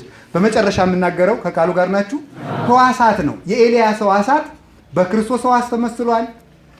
40 ቀን መግባቱ ጌታችን መድኃኒታችን ኢየሱስ ክርስቶስ በ40ኛው ቀን ለማድረጉ ተመስሏል። 3 ዓመት ከ3 ወር ዝናብ መከልከሉ በሶስቱ ዘመናት፣ በዘመነ ብሉይ፣ በዘመነ ኦሪት፣ በዘመነ መሳፍንት፣ በዘመነ ካህናት፣ በዚህ ሁሉ ጠለ ምሕረት ወልደ እግዚአብሔር ክርስቶስ ሳይወለድ ነፍሳት በጽም መኖራቸውን የሚያስተረጉመው ከቃሉ ጋር ናችሁ። ስለዚህ ኤልያስ የመሰለው ክርስቶስ 4ኛው ዓመት ሊሞላ ሲል ዝናብ እንዳዘነመ ክርስቶስ በ4ኛው ክፍለ ዘመን በ4ኛይቱ ሕግ በወንጌል የምሕረት ጠል ሆኖ መጥቶ የነፍሳትን ጥም አርቋል። ስለዚህ ቃለ እግዚአብሔር የጠማቸው በትምህርት ስጋው ደግሞ የጠማቸው ደግሞ ቅዱስ ሥጋውን ክቡር ደሙን በመቀበል ጥማቸውን መቁረጥ ይገባል። ስለዚህ የኤልያስ አካሉ ክርስቶስን፣ ድንግልናው ንጽህናው ክርስቶስን፣ ቅናቱ ዮሐንስ መጥምቅን ክርስቶስን፣ እሳቱ የሁሉ እሱን እንደመሰለ ክርስቶስን ለመምሰል ራሳችን ማሳደግ ይጠበቅብናልና ህዋሳቱ ሁሉ እነዚህ ህዋሳቱ ሙሉ ክብር እንዳላቸው ለህዋሳታችን ክብር እንስጥ ለማለት ነው። አካላችን ላይ የተወሰነች ነገር ተናግሬ ትምህርት ልጠቅልል። ከቃሉ ጋር ናችሁ? እግዚአብሔር ከሁላችን ጋር ይሁን። እንግዲህ ከእግር እንጀምር። ከእግር ስንጀምር እግር የምን ምሳሌ ነው? ከእግር የምን ምሳሌ ይመስላችሁ? ሰኮና አታውቁም? የላችሁም? ሰኮና አላችሁ አይደለም? በኋላ ያለው ተረከዝ የሚባለው ማለት ነው። ሰኮና የምን ምሳሌ ነው? የቅዱሳን ሐዋርያት ምሳሌ ነው። የቅዱሳን ሐዋርያት ትምህርት ምሳሌ ነው። ጻኢ ውስተ ሰኮና ሆሙ ለመሬት ይላል መኃልየ ዘሰሎሞን ምዕራፍ 1 ላይ ለመያይ መርኪ ርሰኪ፣ አንቺ ከሴቶች ይልቅ የተዋብሽ እህቴ ሙሽራዬ ሆይ አንቺ ራስሽ ካላወቅች የመንጋዎችን ሰኮና ተከትለሽ ውጭ ይላል። የመንጋዎችን ሰኮና፣ መንጋዎች ያላቸው ነቢያት ሐዋርያት ናቸው። የመንጋዎችን ወይም ሰማዕታት፣ ደናግል፣ መነኮሳት ቅዱሳን ሁሉ ናቸው። የመንጋዎችን ሰኮና ማለት የቅዱሳኔን የወዳጆችን ፍለጋ ተከትለሽ ውጭ ነው። ክርስቲያን ክርስቶስን የክርስቲያን ነፍስ ክርስቶስን የምታገኘው በቅዱሳን ፍለጋ ስትሄድ ነው። ስለዚህ ሰኮናችን ተረከዛችን የቅዱሳን ሐዋርያት ሃይማኖት፣ ክህነትና መስዋዕት ምሳሌ ነው። ሐዋርያትን የምንከተላቸው በሐዋርያት መስዋዕት፣ በሐዋርያት ሃይማኖት፣ በሐዋርያት ክህነት፣ በሐዋርያት ስርዓት አራቱን የተከተለ የሐዋርያትን ሰኮና ይከተላል። የሐዋርያት ሃይማኖት፣ የሐዋርያት ክህነት፣ የሐዋርያት መስዋዕት፣ የሐዋርያት ስርዓት። የሐዋርያት ሃይማኖት ስግው ቃል ክርስቶስ የባሕርይ አምላክ ነው ማለት። የሐዋርያት ክህነት ንስሐ አባት መያዝ በአንብሮተ እድ የሚሾመው ቅዱስ ሲኖዶስን ተከትሎ የሚመጣው ክህነት። የሐዋርያት መስዋዕት የክርስቶስ ሥጋና ደም። የሐዋርያት ስርዓት በቅዱስ ቤተክርስቲያን ያለችው እያንዳንዷ ስርዓት የሌላት ቤተክርስቲያን ይላል አግናጢዮስ እንደ በረት ትቆጠር ብሎ ይነገራል። ስርዓት የሌላት ቤተክርስቲያን ተራ ጥርቅም፣ ተራ ድርጅትና አጥር ናት ብሎ ነው የሚነገረው። ይህንን የያዘ ሰው ሰኮና አለው። ከቃሉ ጋር ናችሁ? እግዚአብሔር ከሁላችን ጋር ይሁን። ሰኮና በዚህ ነው የሚመሰለው። እግር በእግዚአብሔር ምልአት ይመሰላል። ምድር የእግሬ መረገጫ ናት ማለት የእግሬ መረገጫ የሚለው ምልአት ምሉ መሆኔን የሚገልጥባት ናት ማለቱ እንጂ እግዚአብሔር ምድርን የሚረገጥ ሰማይ ላይ ቁጭ የሚል ሆኖ ማለት አይደለም። ይጸውር ድደው ይነብር ጠፈና ነው። እግዚአብሔር ምሉ ነው። ግን እግር ራሱ የእግዚአብሔርን ምልአት የሚገልጥ ነው። የፍቅር የወንጌል ምሳሌ ነው። የክነፈ ጸጋ ምሳሌ ነው። ዋርታ ሀገሪነ ውስተ ፍኖተ ሰላም፣ እግሮቻችን ወደ ሰላም መንገድ አቀና ይልና ሲተረጉሙ ሊቃውን እግረ ልቡናችን ወደ ፍቅር፣ ወደ ወንጌል፣ ወደ ልጅነት፣ ወደ ሥጋው ደሙ፣ ወደ ርስት መንግሥተ ሰማያት እግረ ልቡናችን አቀናልን። ስለዚህ እግርም የዚህ ምሳሌ ነው። አላችሁ እንግዲህ ወደ ላይ እንውጣና ይሄ ደረት ህጽን የሚባለው ወይም ጉያ የሚባለው ይሄ እቅፍ የሚባለው የምን ምሳሌ ነው? የቅዱሳን ቃል ኪዳን ምሳሌ ነው። አልዓዛር እንግዲህ ጉያችሁንም ስታዩት ኤልያስም ለካ እንደኔ ያለ እጅ ነው የነበረው ብላችሁ እንዲህ መስራት እንድንጀምር ነው። ኃጢአት ልንሰራ ስንል በእውነት እነ ኤልያስ እንዲህ ባደረጉበት አካል እንዲህ ላድርግበትን ብለን ነዶን ስራ መስራት እንድንጀምር ነው። ይሄ እቅፍ በዚች ውስጥ ያለችው ጉያ የቅዱሳን ቃል ኪዳን ምሳሌዎች ናቸው። ቃል ኪዳን ምሳሌ ነው። እየሰማችሁ ነው? ድሃው አልዓዛር፣ በሽተኛው አልዓዛር መጨረሻ ላይ ሄዶ ከማን እቅፍ ገባ ይላል? አቤት! አሁን ሁላችንም ከአብርሃም እቅፍ እየሄድን ብንቀመጥ ይችለናል? በአብርሃም ቃል ኪዳን ዳነ ማለት ነው። የአብርሃም እቅፍ ማለት የአብርሃም ቃል ኪዳን ነው። የቅዱሳን ቃል ኪዳን አብርሃምማ 3 ክንድ ከስንዝር ቁመት ነው ያለው። በአብርሃም እቅፍ አልዓዛር ዋለ ማለት አብርሃምን ሁሉ ሰው እየዞረ እየሰበሰበ የሚያቅፍ ሆኖ አይደለም። ታዲያ ምን ማለት ነው? የአንድ ቅዱስ ቃል ኪዳን ሰፊ ሆኖ ሁሉንም ሰው ሰብስቦ የማዳን ኃይል አለው ማለት ነው። ስለዚህ ጉያችን የቅዱሳን ቃል ኪዳን ምሳሌ ነው። ህጽን ወይም ማለት ደግሞ ይሄ ደረት የሚባለው ይሄ እቅፍ ማለት እዚህ ላይ የሚያስጠጋው ወይም ደግሞ ይሄ ጉያ አንድ ነው ትርጉሙ። እዚህ ላይ ተመልከቱ። እንግዳ ይባላል። በእርግጥ ይሄ ደረት ማለት ነው። ዮሐንስ ወንጌላዊ ከጌታ ደረት ተጠግቶ ይቀመጥ ነበረ። አይቀመጥም? እንዲሁ ከዚህ ውስጥ መቼም አትኖሩ እንደሆነ አላውቅም እንጂ ሴቶች ደረታችሁን ገልጻችሁ የምትሄዱ በዚያው እንድታስተውሉ ብዬ ነው። እዚህ ላይ ተመልከቱ። ጌታችን መድኃኒት ዮሐንስ ከጌታ ደረት ተጠግቶ ምን ይል ነበር? ዮሐንስ በደንብ ስሙኝ። ዮሐንስ ሱራፌል እስከ መጨረሻው ሱራፌል ክንፍ አላቸው። የሚበሩት እስከ እግዚአብሔር መንበር ነው። ዮሐንስ ግን የበረረው እስከ ሥላሴ ልብ ነው። ምን ማለት ነው? ሱራፌል ከመንበሩ ሲቀሩ ዮሐንስ ግን ቀዳሚሁ ቃል ብሎ እስከ ልብና እስከ ቃል መኖሪያ ድረስ መንበሩን አልፎ በሯል። ይህንን ክንፍ ያገኘው በምንድን ነው ሲባል ድንግል ማርያምን ከመስቀሉ ስር በመቀበሉ ንጽህናውን ጠብቆ በመኖሩና ከክርስቶስ ከደረቱ ተጠግቶ በመቀመጡ ነው ተብሎ ይተረጎማል። ከክርስቶስ ደረት ተጠግተን ለመቀመጥ አሁን ዛሬም እናገኘዋለን ነው? ለዮሐንስ ብቻ ነው ጌታ ደረቱ የሚያስጠጋው? ከክርስቶስ ከደረቱ መጠጋት ማለት የክርስቶስ የልብ ወዳጅ መሆን ማለት ነው። የልብ ወዳጅ ማለት የልብ ወዳጅ። ስለዚህ ደረት የክርስቶስ የልብ ወዳጅነት ምሳሌ ነው ማለት ነው። ወይ ልብ ደግሞ እንግዲህ ልብ ደግሞ የአብ ምሳሌ ነው። ልብ የአብ ምሳሌ ነው። ቃላችን ደግሞ ቃላችን ምንም እንኳን የኛ ዝርው ብቱ ቢሆን ቃል ደግሞ የወልድ ምሳሌ ነው። እስትንፋስ የመንፈስ ቅዱስ ምሳሌ ነው። እንዲሁ በሞት አፈርሰውን ራሳችን እንድንፈትሽ ነው። ልባችን የአብ ምሳሌ ሆኖ ሳለ ምን እንደያዝንበት፣ ቃላችን የወልድ ምሳሌ ሆኖ ሳለ ምን እንደምንናገርበት፣ እስትንፋሳችን የመንፈስ ቅዱስ ምሳሌ ሆኖ ሳለ በኃጢአት የረከሰ ነገር እንዴት ከልባችን እንደሚወጣ ማስተዋል ይገባል።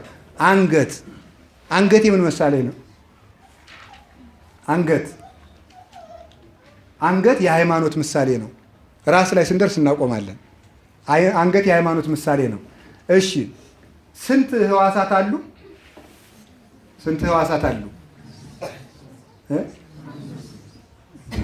ብዙ ነው እንጂ 10 በግምት ነው እንደምትናገሩ። ለምሳሌ ጣፊያ ህዋስ ነው አይደለም? ታዲያ ምንድን ነው 5 የምትሉት? በጣም ብዙ ህዋስ ነው አይደል ያለው? ብዙ ህዋስ ነው። እሺ ብዙ ህዋስ አለ፣ ግን ስንት አካል አለ? አንድ አካል አይደል እንዴ?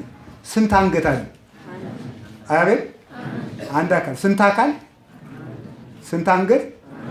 ስንት ህዋስ? ብዙ ህዋስ። በጣም ጥሩ። ስንት ራስ? አንድ ራስ አይደል? በጣም ግሩም ነው። እሺ አካል የቤተ ክርስቲያን ምሳሌ ናት። ዘው እንተ ይእቲ ሥጋሁ ብሎ ኤፌሶን ምዕራፍ 1 ቁጥር 23 ላይ እንደተረጎመ አካል የቤተ ክርስቲያን ምሳሌ ናት። አካል ህዋሳት የቅዱሳን ምሳሌዎች ናቸው እና የክርስቲያኖች ምሳሌዎች ናቸው። ምንድነው? እንዘ ብዙኃን ንሕነ እምጾታ ዘመን ዘዚያሁ ነአምን ሞቶ ወንሴፎ ትንሣኤሁ ለእግዚእ ክርስቶስ ዘኢተአተት ጸጋሁ መለያልየ አሐደ ይረሴየነ ምስሌሁ በአጽናፈ ዓለም ይጠባ አሐዱ ሥጋሁ ብሎ ይጸልያል አይደል ካህኑ። ስለዚህ ምን ማለት ተመልከቱ። ቅዱስ ጳውሎስ ይሄን ደግሞ አንደኛ ቆሮንቶስ ምዕራፍ 10 ቁጥር 17 ላይ ተናግሮታል። አንድ ህብስት እንመገባለንና ብዙ ህዋሳት ስንሆን አንድ ነን አለ። አንድ ህብስት ክርስቶስን ስለምንመገብ ምንም እንኳን ብዙ ህብረ መልክ ቢኖረን በክርስቶስ ግን አንድ አካል ነን ይላል። ስለዚህ ህዋሳት የክርስቲያኖች ብዛት ምሳሌዎች ናቸው ማለት ነው። እየሰማችሁ ነው? አንገት ደግሞ የሃይማኖት ምሳሌ ነው። አንድ አንገት እንዳለ ስንት ሃይማኖት አለ?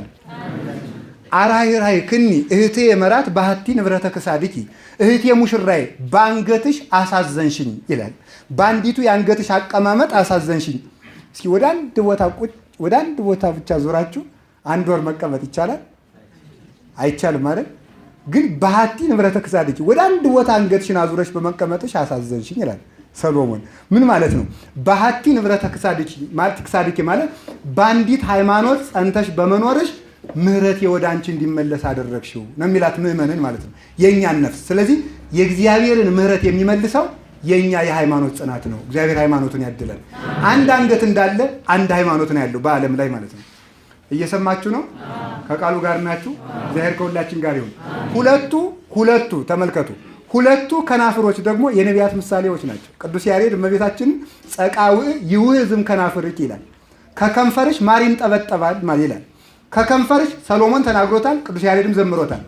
ከከንፈርሽ ማር ይንጠበጠባል ማለት ከነቢያት ያንቺ አንደበቶች ያንቺ ከንፈሮች ከሆኑ ከነቢያት ድንግል ማርያም ጥምት አንቺ ትዘንቢያለሽ ማለት ነው። የምትጣፍጭ አንቺ፣ መራራውን ዓለም የምታጣፍጭ አንቺ ከነቢያት ያንቺ አንደበቱ ነው። አንቺን ከሰበኩ ከነቢያት አንቺ ትዘንቢያለሽ። ድንግል ማርያምን አምኖ የሚሰብክ የሚጸልይ የሚያመሰግን አንደበት ሁሉ ከአንደበቱ ማር ይዘንባል ማለት ነው። ስለዚህ ኢዩኤል ምን አለ? ማር ያንጸፈጽፍ እማድባር ሐሊብ ይውዝ ማውግር ወማይ እምቤተ እግዚአብሔር ብሎ ተናግሯል። ከእግዚአብሔር ተራራ ማር ይንጠበጠባል። ከእግዚአብሔር ተራራ ማር ይንጠበጠባል። ከኮረብቶች ወተት ይፈልቃል። ከእግዚአብሔር ቤት ውሃ ይፈሳል። ከእግዚአብሔር ተራራ ማር ይፈልቃል ያለው ከተራሮች ነቢያት ማር ድንግል ማርያም ትፈልቃለች ነው። ከዚያ በኋላ ከመጨረሻ ላይ ግን ከእግዚአብሔር ቤት ውሃ ይፈልቃል ማለት ደግሞ የእግዚአብሔር ቤት ከምትሆን ከሷ የሕይወት ውሃ ክርስቶስ ይፈልቃል ማለት ነው። ስለዚህ ከንፈሮቻችን የነቢያት ምሳሌዎች ናቸው። ከቃሉ ጋር ናችሁ? ጥርስ የምን ምሳሌ ነው? ጥርስ የእግዚአብሔር ስልጣን የቀሳውስት ጽሬት ምሳሌ ነው። አንድም የቅድስና ጽናት ምሳሌ ነው። ቅዱስ ጳውሎስ ምን ይላል? ገና ለጋ ስለሆናችሁ ጥርስ ስላላወጣችሁ ሀሊበ ወጋይኩክሙ ምን እገታችኋለሁ? ምን እገታችሁ ነው የሚለው? ወተት እገታችኋለሁ። ምን ስላላወጣችሁ? ጥርስ ያወጣ ሰው ምን ይቆረጥማል? አጥንት ይቆረጥማል ነው። ስለዚህ ጥርስ የሚቆረጥሙ የሚባሉት ቅዱሳን ናቸው። በነገራችሁ ላይ 5ቱ አዕማደ ምስጢራት ወተት ናቸው፣ ጥርስ አይደሉም። እየሰማችሁ ነው? 5ቱ አዕማደ ምስጢራት እነዚህ የሚባሉት በቤተክርስቲያን ውስጥ የምንወስዳቸው ኮርሶች የሚባሉት ምንድናቸው? ወተቶች ናቸው። ጥርስ የሚባለው ለእኛውን ከባድ ምስጢር የሚባለው ከባድ ትምህርት የምንለው ጥርስ የምንለው 5ቱ አዕማደ ምስጢርና ምስጢረ ሥላሴ ነው። ግን ያ በጣም እኔ ግርም ይለኛል በእውነት ክርስትናውን እንዴት እንዳልኖር ነው እየሆነ የሚያሳዝነው። ፍትሐ ነገሥት ምንድን ነው የሚለው? አንቀጽ 11 ላይ የአንድ ክርስቲያን የመጀመሪያ ስራው ቀዳሚው ቃልን ማወቅ ነው። የአንድ ካህን አላለም። የአንድ ምንድን ነው የሚለው? የአንድ ክርስቲያን የመጀመሪያ ስራው ቀዳሚው ቃልን ማወቅ ነው። ቀጣይ ስራው ምን ሊሆን ነው? እሺ የመጀመሪያ ስራው ቀዳሚው ቃል ከሆነ የመጨረሻ ስራው ምን ሊሆን? አበው ሲተረጉም ምን ይላሉ? የስራ መጀመሪያ ሃይማኖት ሲሆን የስራ መጨረሻ ፍቅር ነው ይላል። ደግሞ መልሰው ቅድም የስራ መጀመሪያ አድርጋ ነው ነበር አይደል? በሃይማኖት እንጀምራለን። ሃይማኖታችን በምን እንደመድመዋለን? በፍቅር እንደመድመዋለን ነው። ስለዚህ አጥንት መቆርጠም ማለት እግዚአብሔር አንድ ነው ሶስት ነው ተብሎ እንደሰማ ወንድምን ታግሰ ቅጠል ሸምጥጠ በደመና ተጭነ በክንፍ ተሽከርክረ በመብራቅ ተጭነ ትኖራለህ ባሕር ውስጥ 100 ዓመት እንደ ክርስቶስ ሰምራ ይጸልያል ተብሎ ሲነገረን ያንን መቆርጠም አንችልም። ቅዱሳን ግን ያን ያደረጉበት የቅድስና ጉልበታቸው ጥርስ ይባላል ነው። እኛም ጥርስ ለማውጣት ያብቃል። ከበድ ያለ ሲነገር አረ እንደው ይሄንስ እንደው እግዚአብሔር እንደው ይማረን እንጂ እንደው አንዘልቀውም ነው አይደል የምንለው። ጥርስ እንድናወጣ ያስፈልገናል። ጥርስ ስናወጣ ጠበቅ ያለ ነገር እንወዳለን። ጠበቅ ያለ እንድንወድ እሱ ያስፈልገናል። ከቃሉ ጋር ናችሁ? አፍንጫሳ የምን ምሳሌ ነው? እንግዲህ ያይን ካይን ደርሰን በዚህ እንደርሳለን። አፍንጫ ደግሞ የምን ምሳሌ ነው?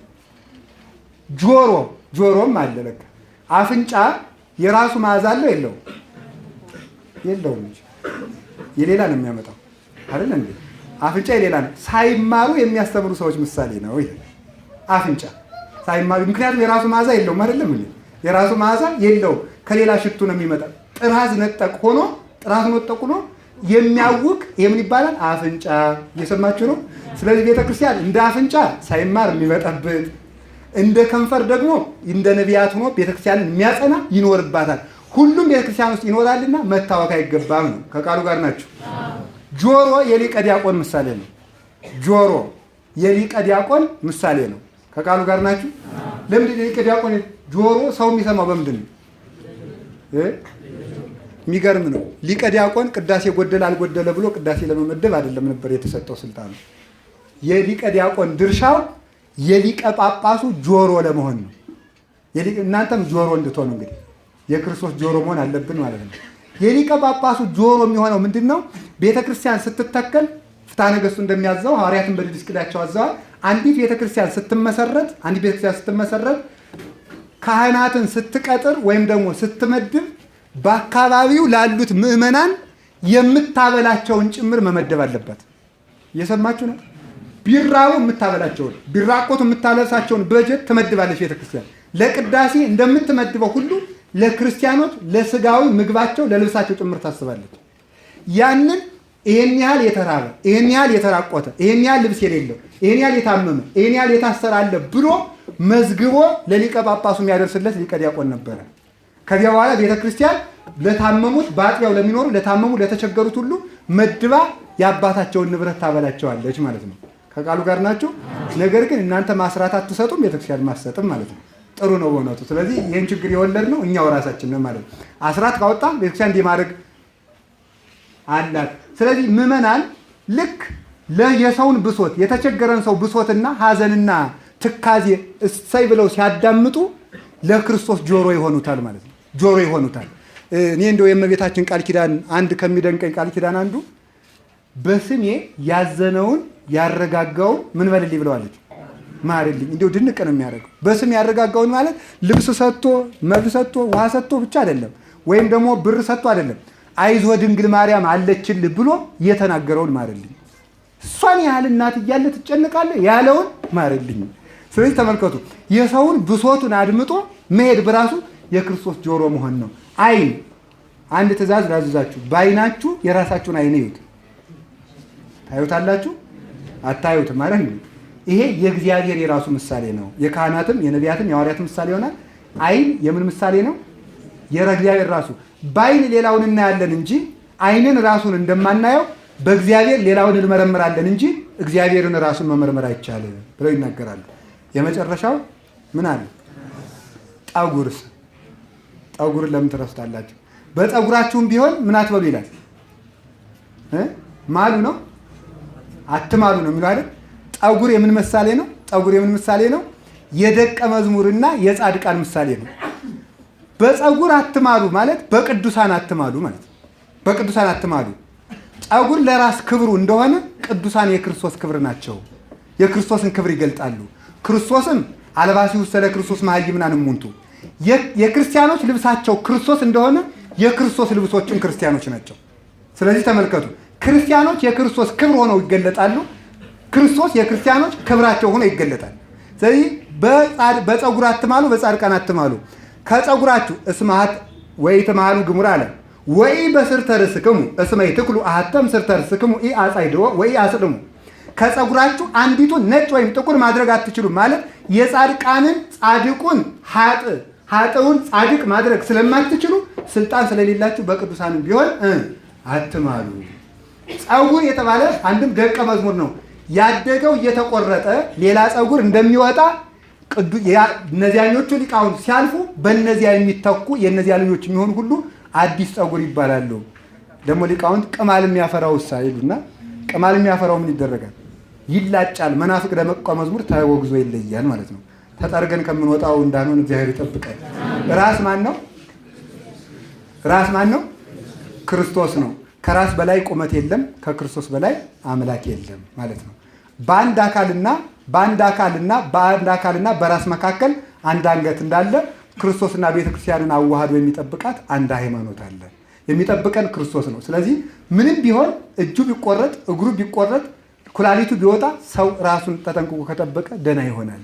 ስለዚህ ምን ብንቸገር እባብ ራሱን ቀብሮ እንደሚመታ ክርስቶስን እስካልካድን ድረስ ደስታ ብናጣ ብንታሰር ብንቸገር ነውር የለውም። ክርስቶስን ካጣን ግን ሌላው ነገር ሁሉ አይጠቅመንም። ክርስቶስን እንዳንክድ አምላክ ቅዱሳን ይርዳል። ስለዚህ እግዚአብሔር ቤተሰቦች ቀን ተሌት የምንጨፍርበት የምንንዘላዘልበት ግርድስ ብለን ተኝተን የምናድርበት አካል ኤልያስም እንደኛ ሰው ነበር። ኤልያስም እንዲህ ያለ አካል ይዞ ነበር የጸደቀ። እኛም ሌላ አካል ለነሱም እግዚአብሔር ከሰማይ አውርዶ ሌላ ስጋ አልሰጣቸውም፣ ሌላ ጆሮ ሌላ ልብ አልሰጣቸውም እና የያዝነውን አካል ይዘን እንድንድንበት የቅዱሳን አምላክ ይርዳን። ስብሐት ለእግዚአብሔር ወለወላዲቱ ድንግል ወለመስቀሉ ክቡር።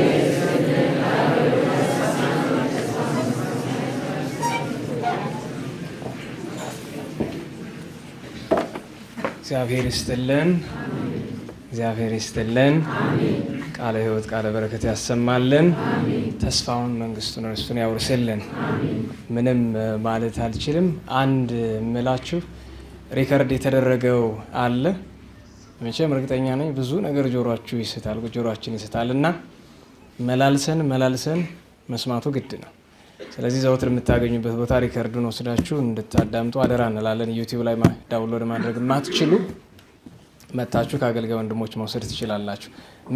መላልሰው ሊሰሙት ግድ የሚል ነው። ምንም እምል የለኝም። ሁለት ነገር ብቻ ማለት እፈልጋለሁ። አንደኛው በቃለ ዳዊት የሀብ ከእግዚአብሔር ዘከመ ልብከ ወይፈጽም ለከ ኩሎ ስምረተከ ብቻ እላለሁኝ። ምን ማለት እንደሆነ ያው እርሳቸው ያውቃሉ። ሁለተኛው ነገር እንግዲህ እግዚአብሔር አምላክ ቸር ነው። ይቺ ከተማ ከጥንቱ ከነ ጨጌ በትረ ጊዮርጊስ ጀምሮ አባቶችን አታጣም። ስለ እርሳቸው ምንም ብዬ ብናገር አስፈላጊ ነገር አይሆንም። ለእርሳቸውም አይጠቅምም፣ ለእኛም አይጠቅምም። ምንጊዜም ዋጋ ከፋይ እግዚአብሔር ስለሆነ ግን ከቻሉ አባታችን አንዲት ብቻ ጥያቄ አለችኝ። ረቡዕ ይሄ ጉባኤ የዝክረ ቅዱሳን ለ13 ዓመታት የቆየ ጉባኤ ነው። እዚህ እንደዚህ ሆኖ ከተጀመረ 5 ዓመቱ ነው። ሁልጊዜ ረቡዕ 11 ሰዓት ላይ ክፍት ነው።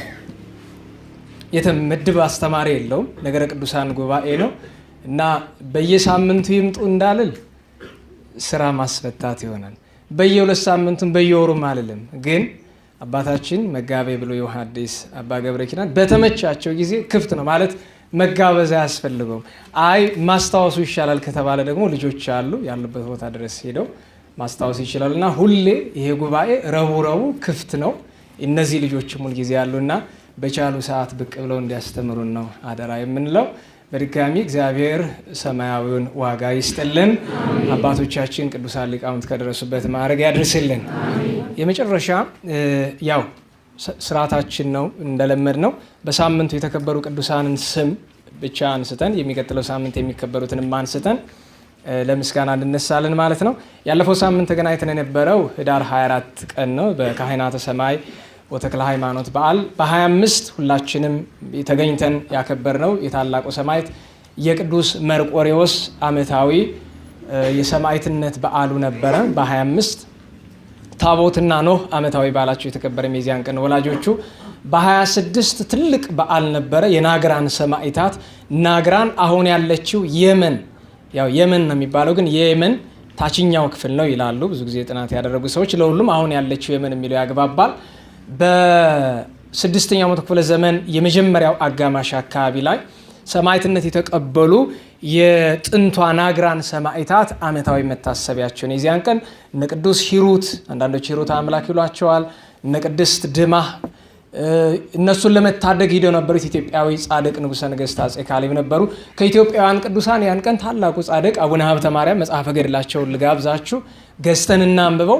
ያኑ ቀን እናታቸውን ቅድስት ዮስቴናን 80 አይጉራትን 7 አክሊላትን ከእግዚአብሔር ዘንድ የተቀበለች እንደ ልጇ እንደ ቅዱሱ ሰው እንደ አቡነ ሀብተ ማርያም ለጸጋ ለክብር የበቃች እናት ቅድስት ኢትዮጵያዊት ዮስቴና፣ እንደዚሁም የእርሳቸው ደቀ መዝሙር የነበሩት ራሳቸው በለወጡት ስማቸው አባ ዮሐንስ በምንኩስና ስማቸው አባ ኢያሱ የሚባሉ እዚያ ገዳማቸው ብትሄዱ ደብረ ሰበይ ደብረ ብፁዓን ከደብረ ሊባኖስ በታች የምታገኙት ገዳም ላይ ስማቸው የሚጠራ አባ ኢያሱ ነበሩ። ሌላኛው ወላዲ አእላፍ ቅዱሳን አቡነ ኢየሱስ ሞዓ ዘሐይቅ ዓመታዊ በዓላቸው ነው ነበረ። የዚያን ቀን እረፍታቸው ነው። ከዛ ውጪ ቅዱስ ጎርጎርዮስ ዘደሴተ ሰንሲላን ጨምሮ ሌሎችም በዓላት በ26 ተከብረዋል። በ27 ዝነኛ የሚለው ቃል ዘንድሮ በሰባኪም በዘማሪም ስለለመድ ነው ቃሉን ብንጠቀመው ጥሩ ነበረ። ግን እሱን እንተውና ታላቅ ኢትዮጵያዊ ጻድቅ ከአፄ ዘርዓ ያዕቆብ ጋር በነበራቸው ግንኙነት ምክንያት አንዳንዶቹ ጻድቁን ንጉሥ እኔ በአፄ ዘርዓ ያዕቆብ ጉዳይ አንድ ቀን አባታችን ያስተምራሉ ብዬ ተስፋ በጣም ጸያፍ አካሄድ ነው የሚካሄድ በጣም ሲበዛ።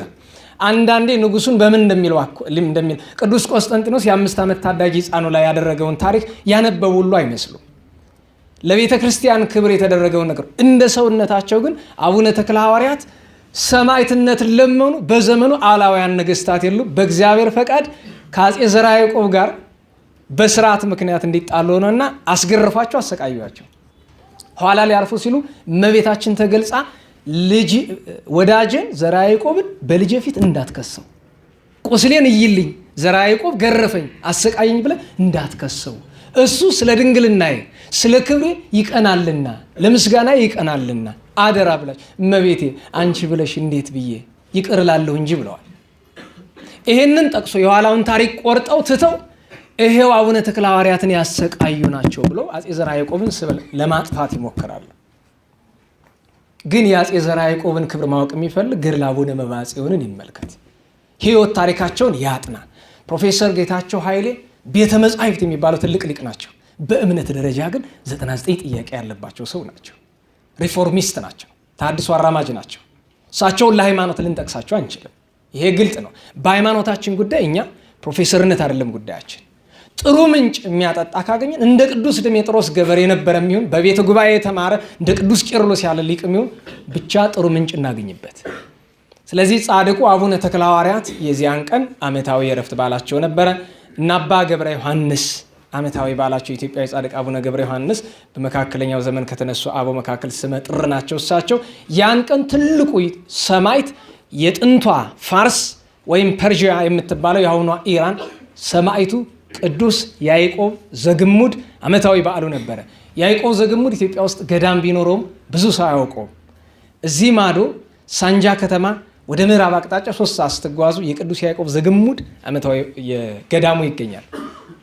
የአቡነ ስነ ኢየሱስ ገዳም ነው። ሲመሰርቱት ጻድቁ አቡነ ስነ ኢየሱስ ከሸዋ መጥተው በሰማዕቱ ስም ነው ከ42 ቆራርጠውት አንገቱን መጨረሻ ላይ ተሰይፈው ሰማዕትነትን የተቀበለ ነው።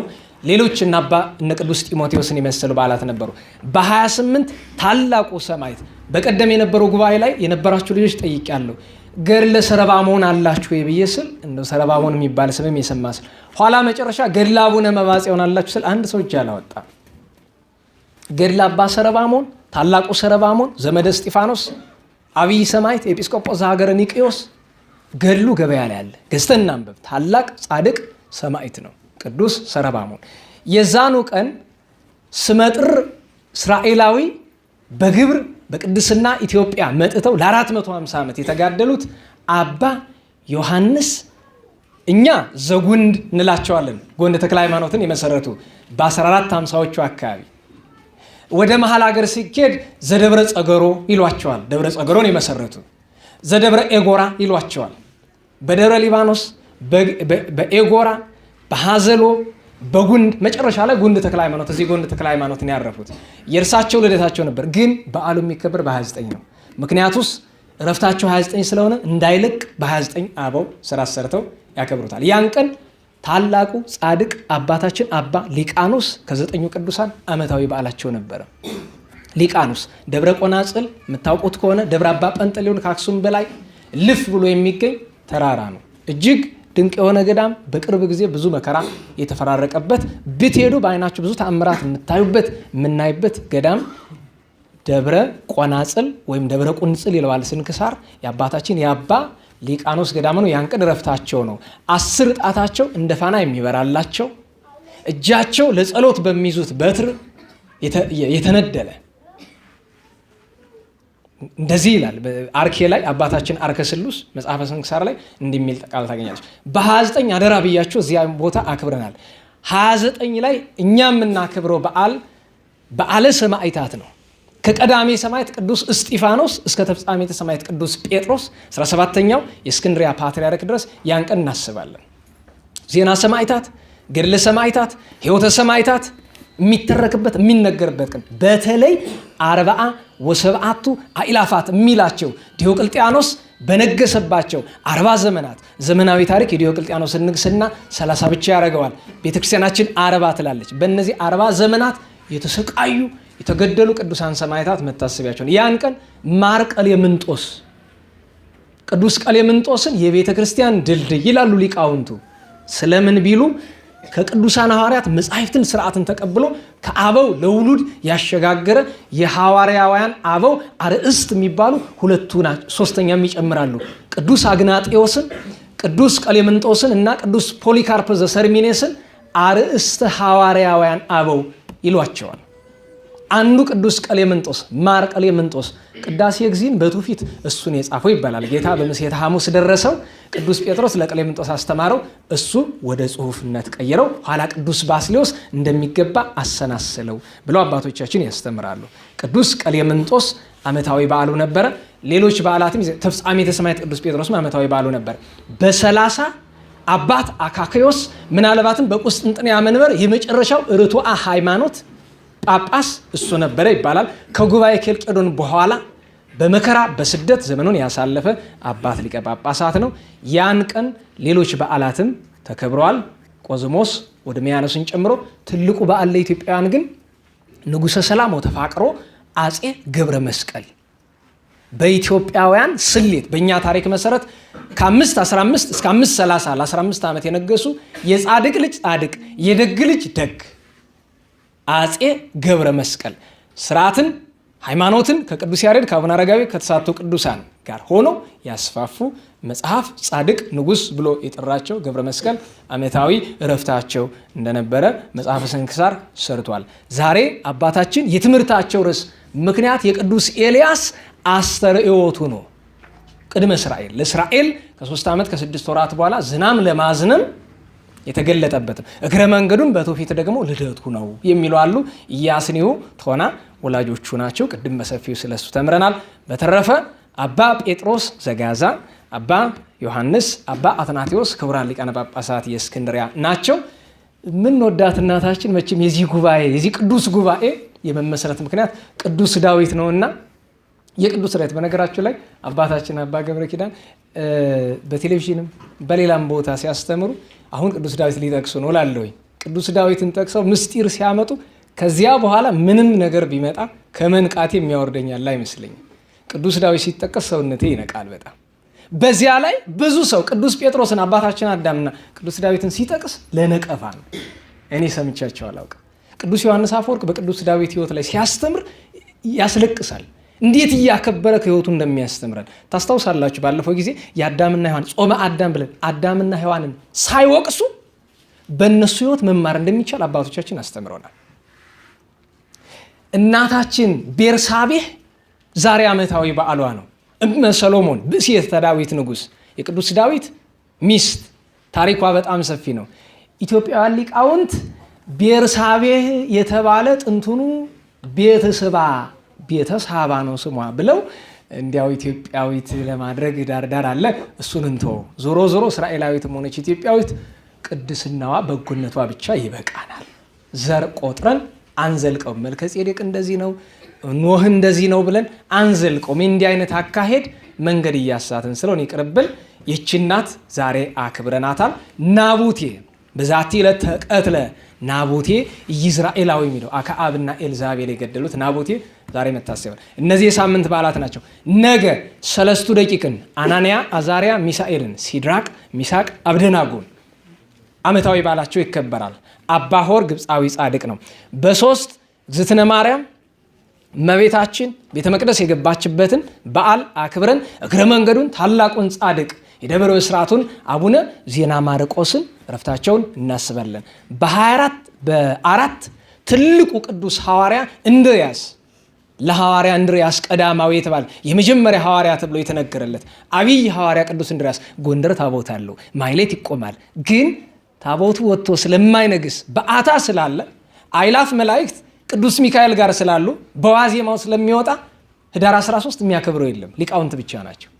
ቅዱስ እንድርያስም እዚሁ ጎንደር ታቦቱ አለ። ጸበሉ እንኳ ወደ ቃ ስትወርዱ መንገድ ላይ ሰው ዞሩ ላይ ያየው። የሚገርማችሁ የቅዱስ እንድርያስ ጸበል አለ።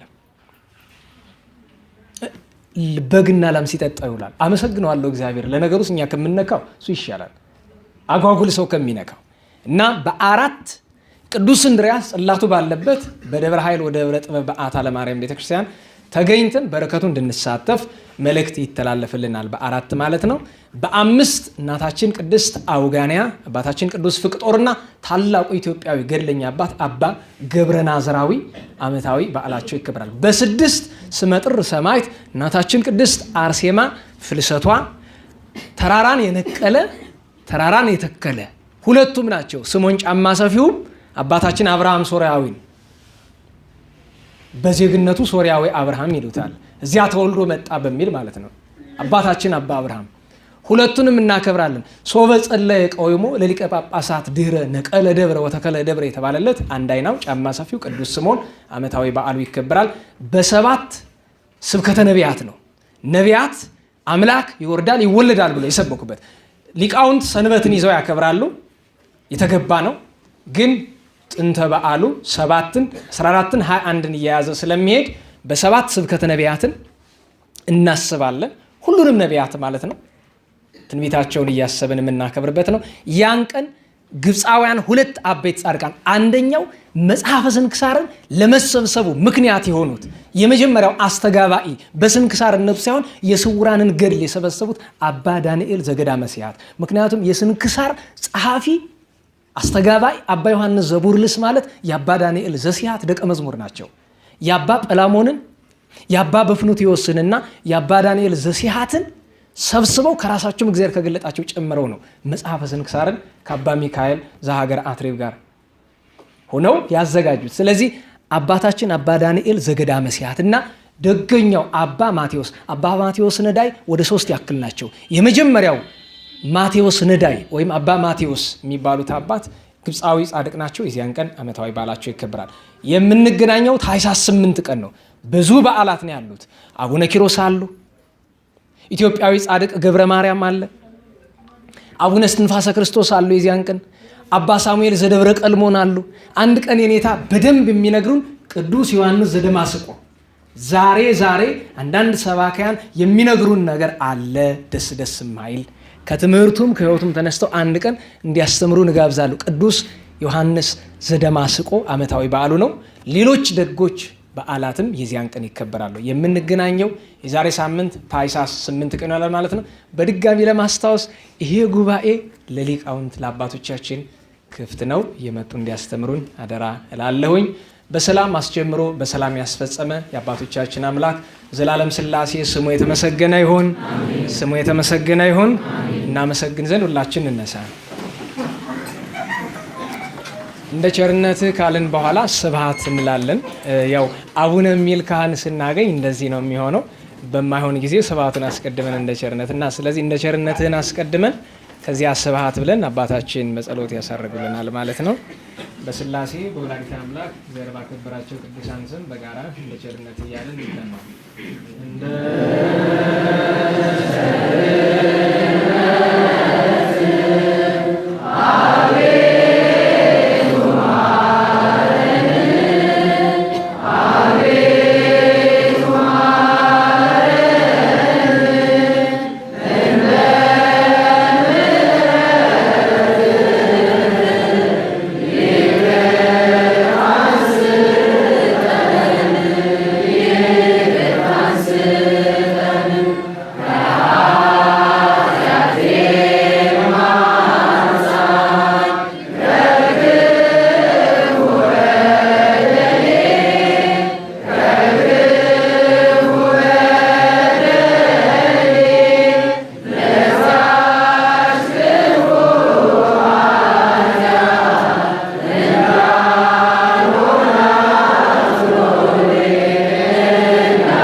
ስብሐት ለወልድ ስብሐት ለመንፈስ ቅዱስ ስብሐት ለእግዝእትነ ማርያም ድንግል ወላዲተ አምላክ ስብሐት ለመስቀለ እግዚእነ ኢየሱስ ክርስቶስ ክርስቶስ በምሕረቱ ይዘከረና በዳግም ምጽአቱ እያስተፍረና ሰቦተ ስሙ ያንቃና በአምልኮቱ ያጽናና እግዝእትነ ማርያም ማዕርጊ ጸሎተነ ዋስተስሪ ኩሎ ኃጢአተነ በመንበሩ ለእግዚእነ ወዛብልዐነ ዘንተ ህብስተ ወዘአስቴነ ዘንተ ጽዋዓ ወዘሰርዓ ለነ ሲሳየነ ወአራዘነ ወዘተአገሰ ለነ ኩሎ ኃጢአተነ ወዘወሀበነ ሥጋሁ ቅዱሰ ወደሞ ክቡረ ወዘአብጽሐነ እስከ ዛቲ ሰዓት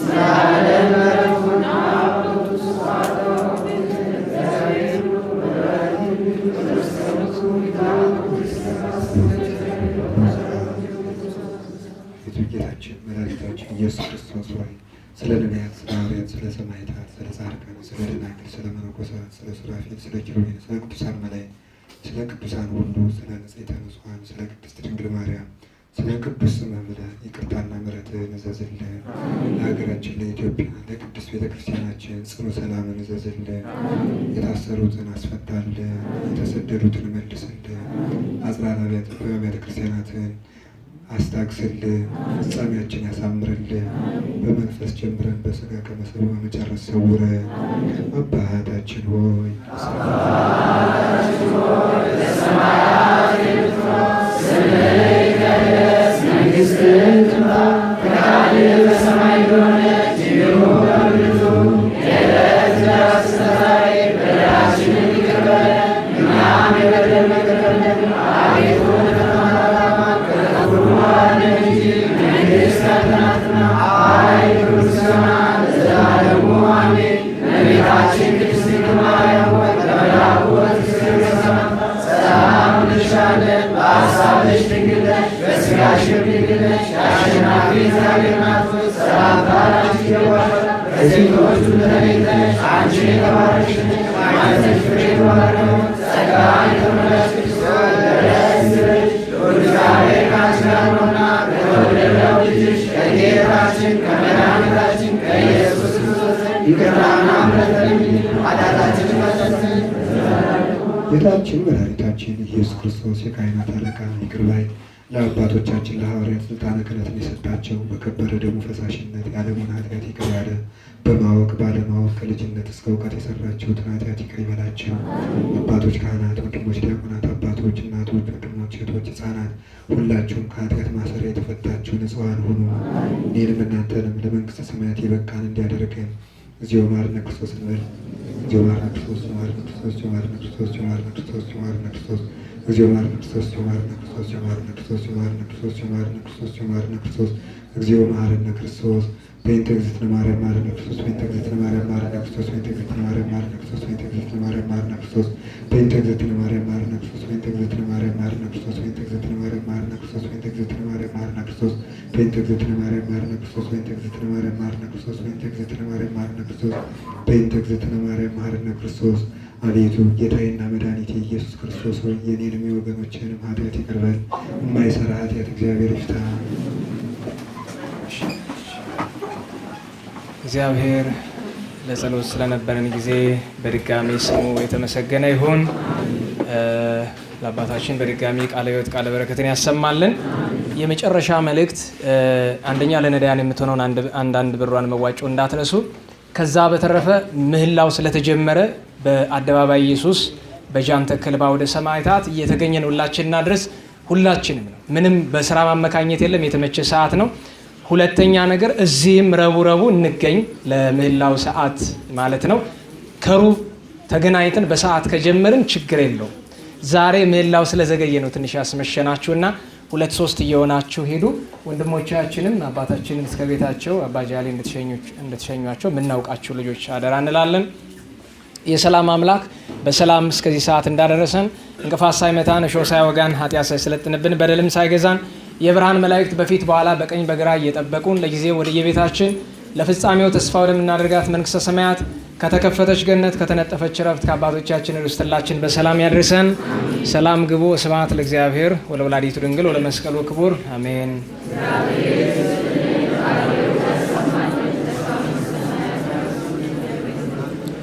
በጸሎት አስቡን ያላችሁ ሁሉ እግዚአብሔር ሁላችንን በቸርነቱ ያስበን።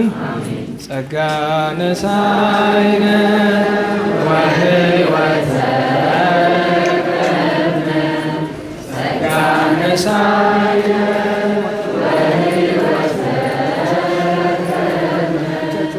በኃይለ መስቀሉ ለኢየሱስ ክርስቶስ በኃይለ መስቀሉ በኃይለ መስቀሉ ለኢየሱስ ክርስቶስ በኃይለ መስቀሉ ኪያከ እግዚኦ ነአኩት ወንሴብሐከ እግዚአብሔር ኪያከ እግዚኦ ነአኩት ወንሴብሐከ እግዚአብሔር ጸጋን ተቀበልን ሕይወትንም አገኘን። ጸጋን ተቀበልን ሕይወትንም አገኘን። በመስቀሉ ኃይል ለኢየሱስ ክርስቶስ በመስቀሉ ኃይል በመስቀሉ ኃይል ለኢየሱስ ክርስቶስ በመስቀሉ ኃይል አቤቱ አንተ አቤቱ አንተ እናመሰግንሃለን እግዚአብሔር አቤቱ አንተ አቤቱ አንተ እናመሰግንሃለን እግዚአብሔር ሁላችን በሰላም ያሳድረን።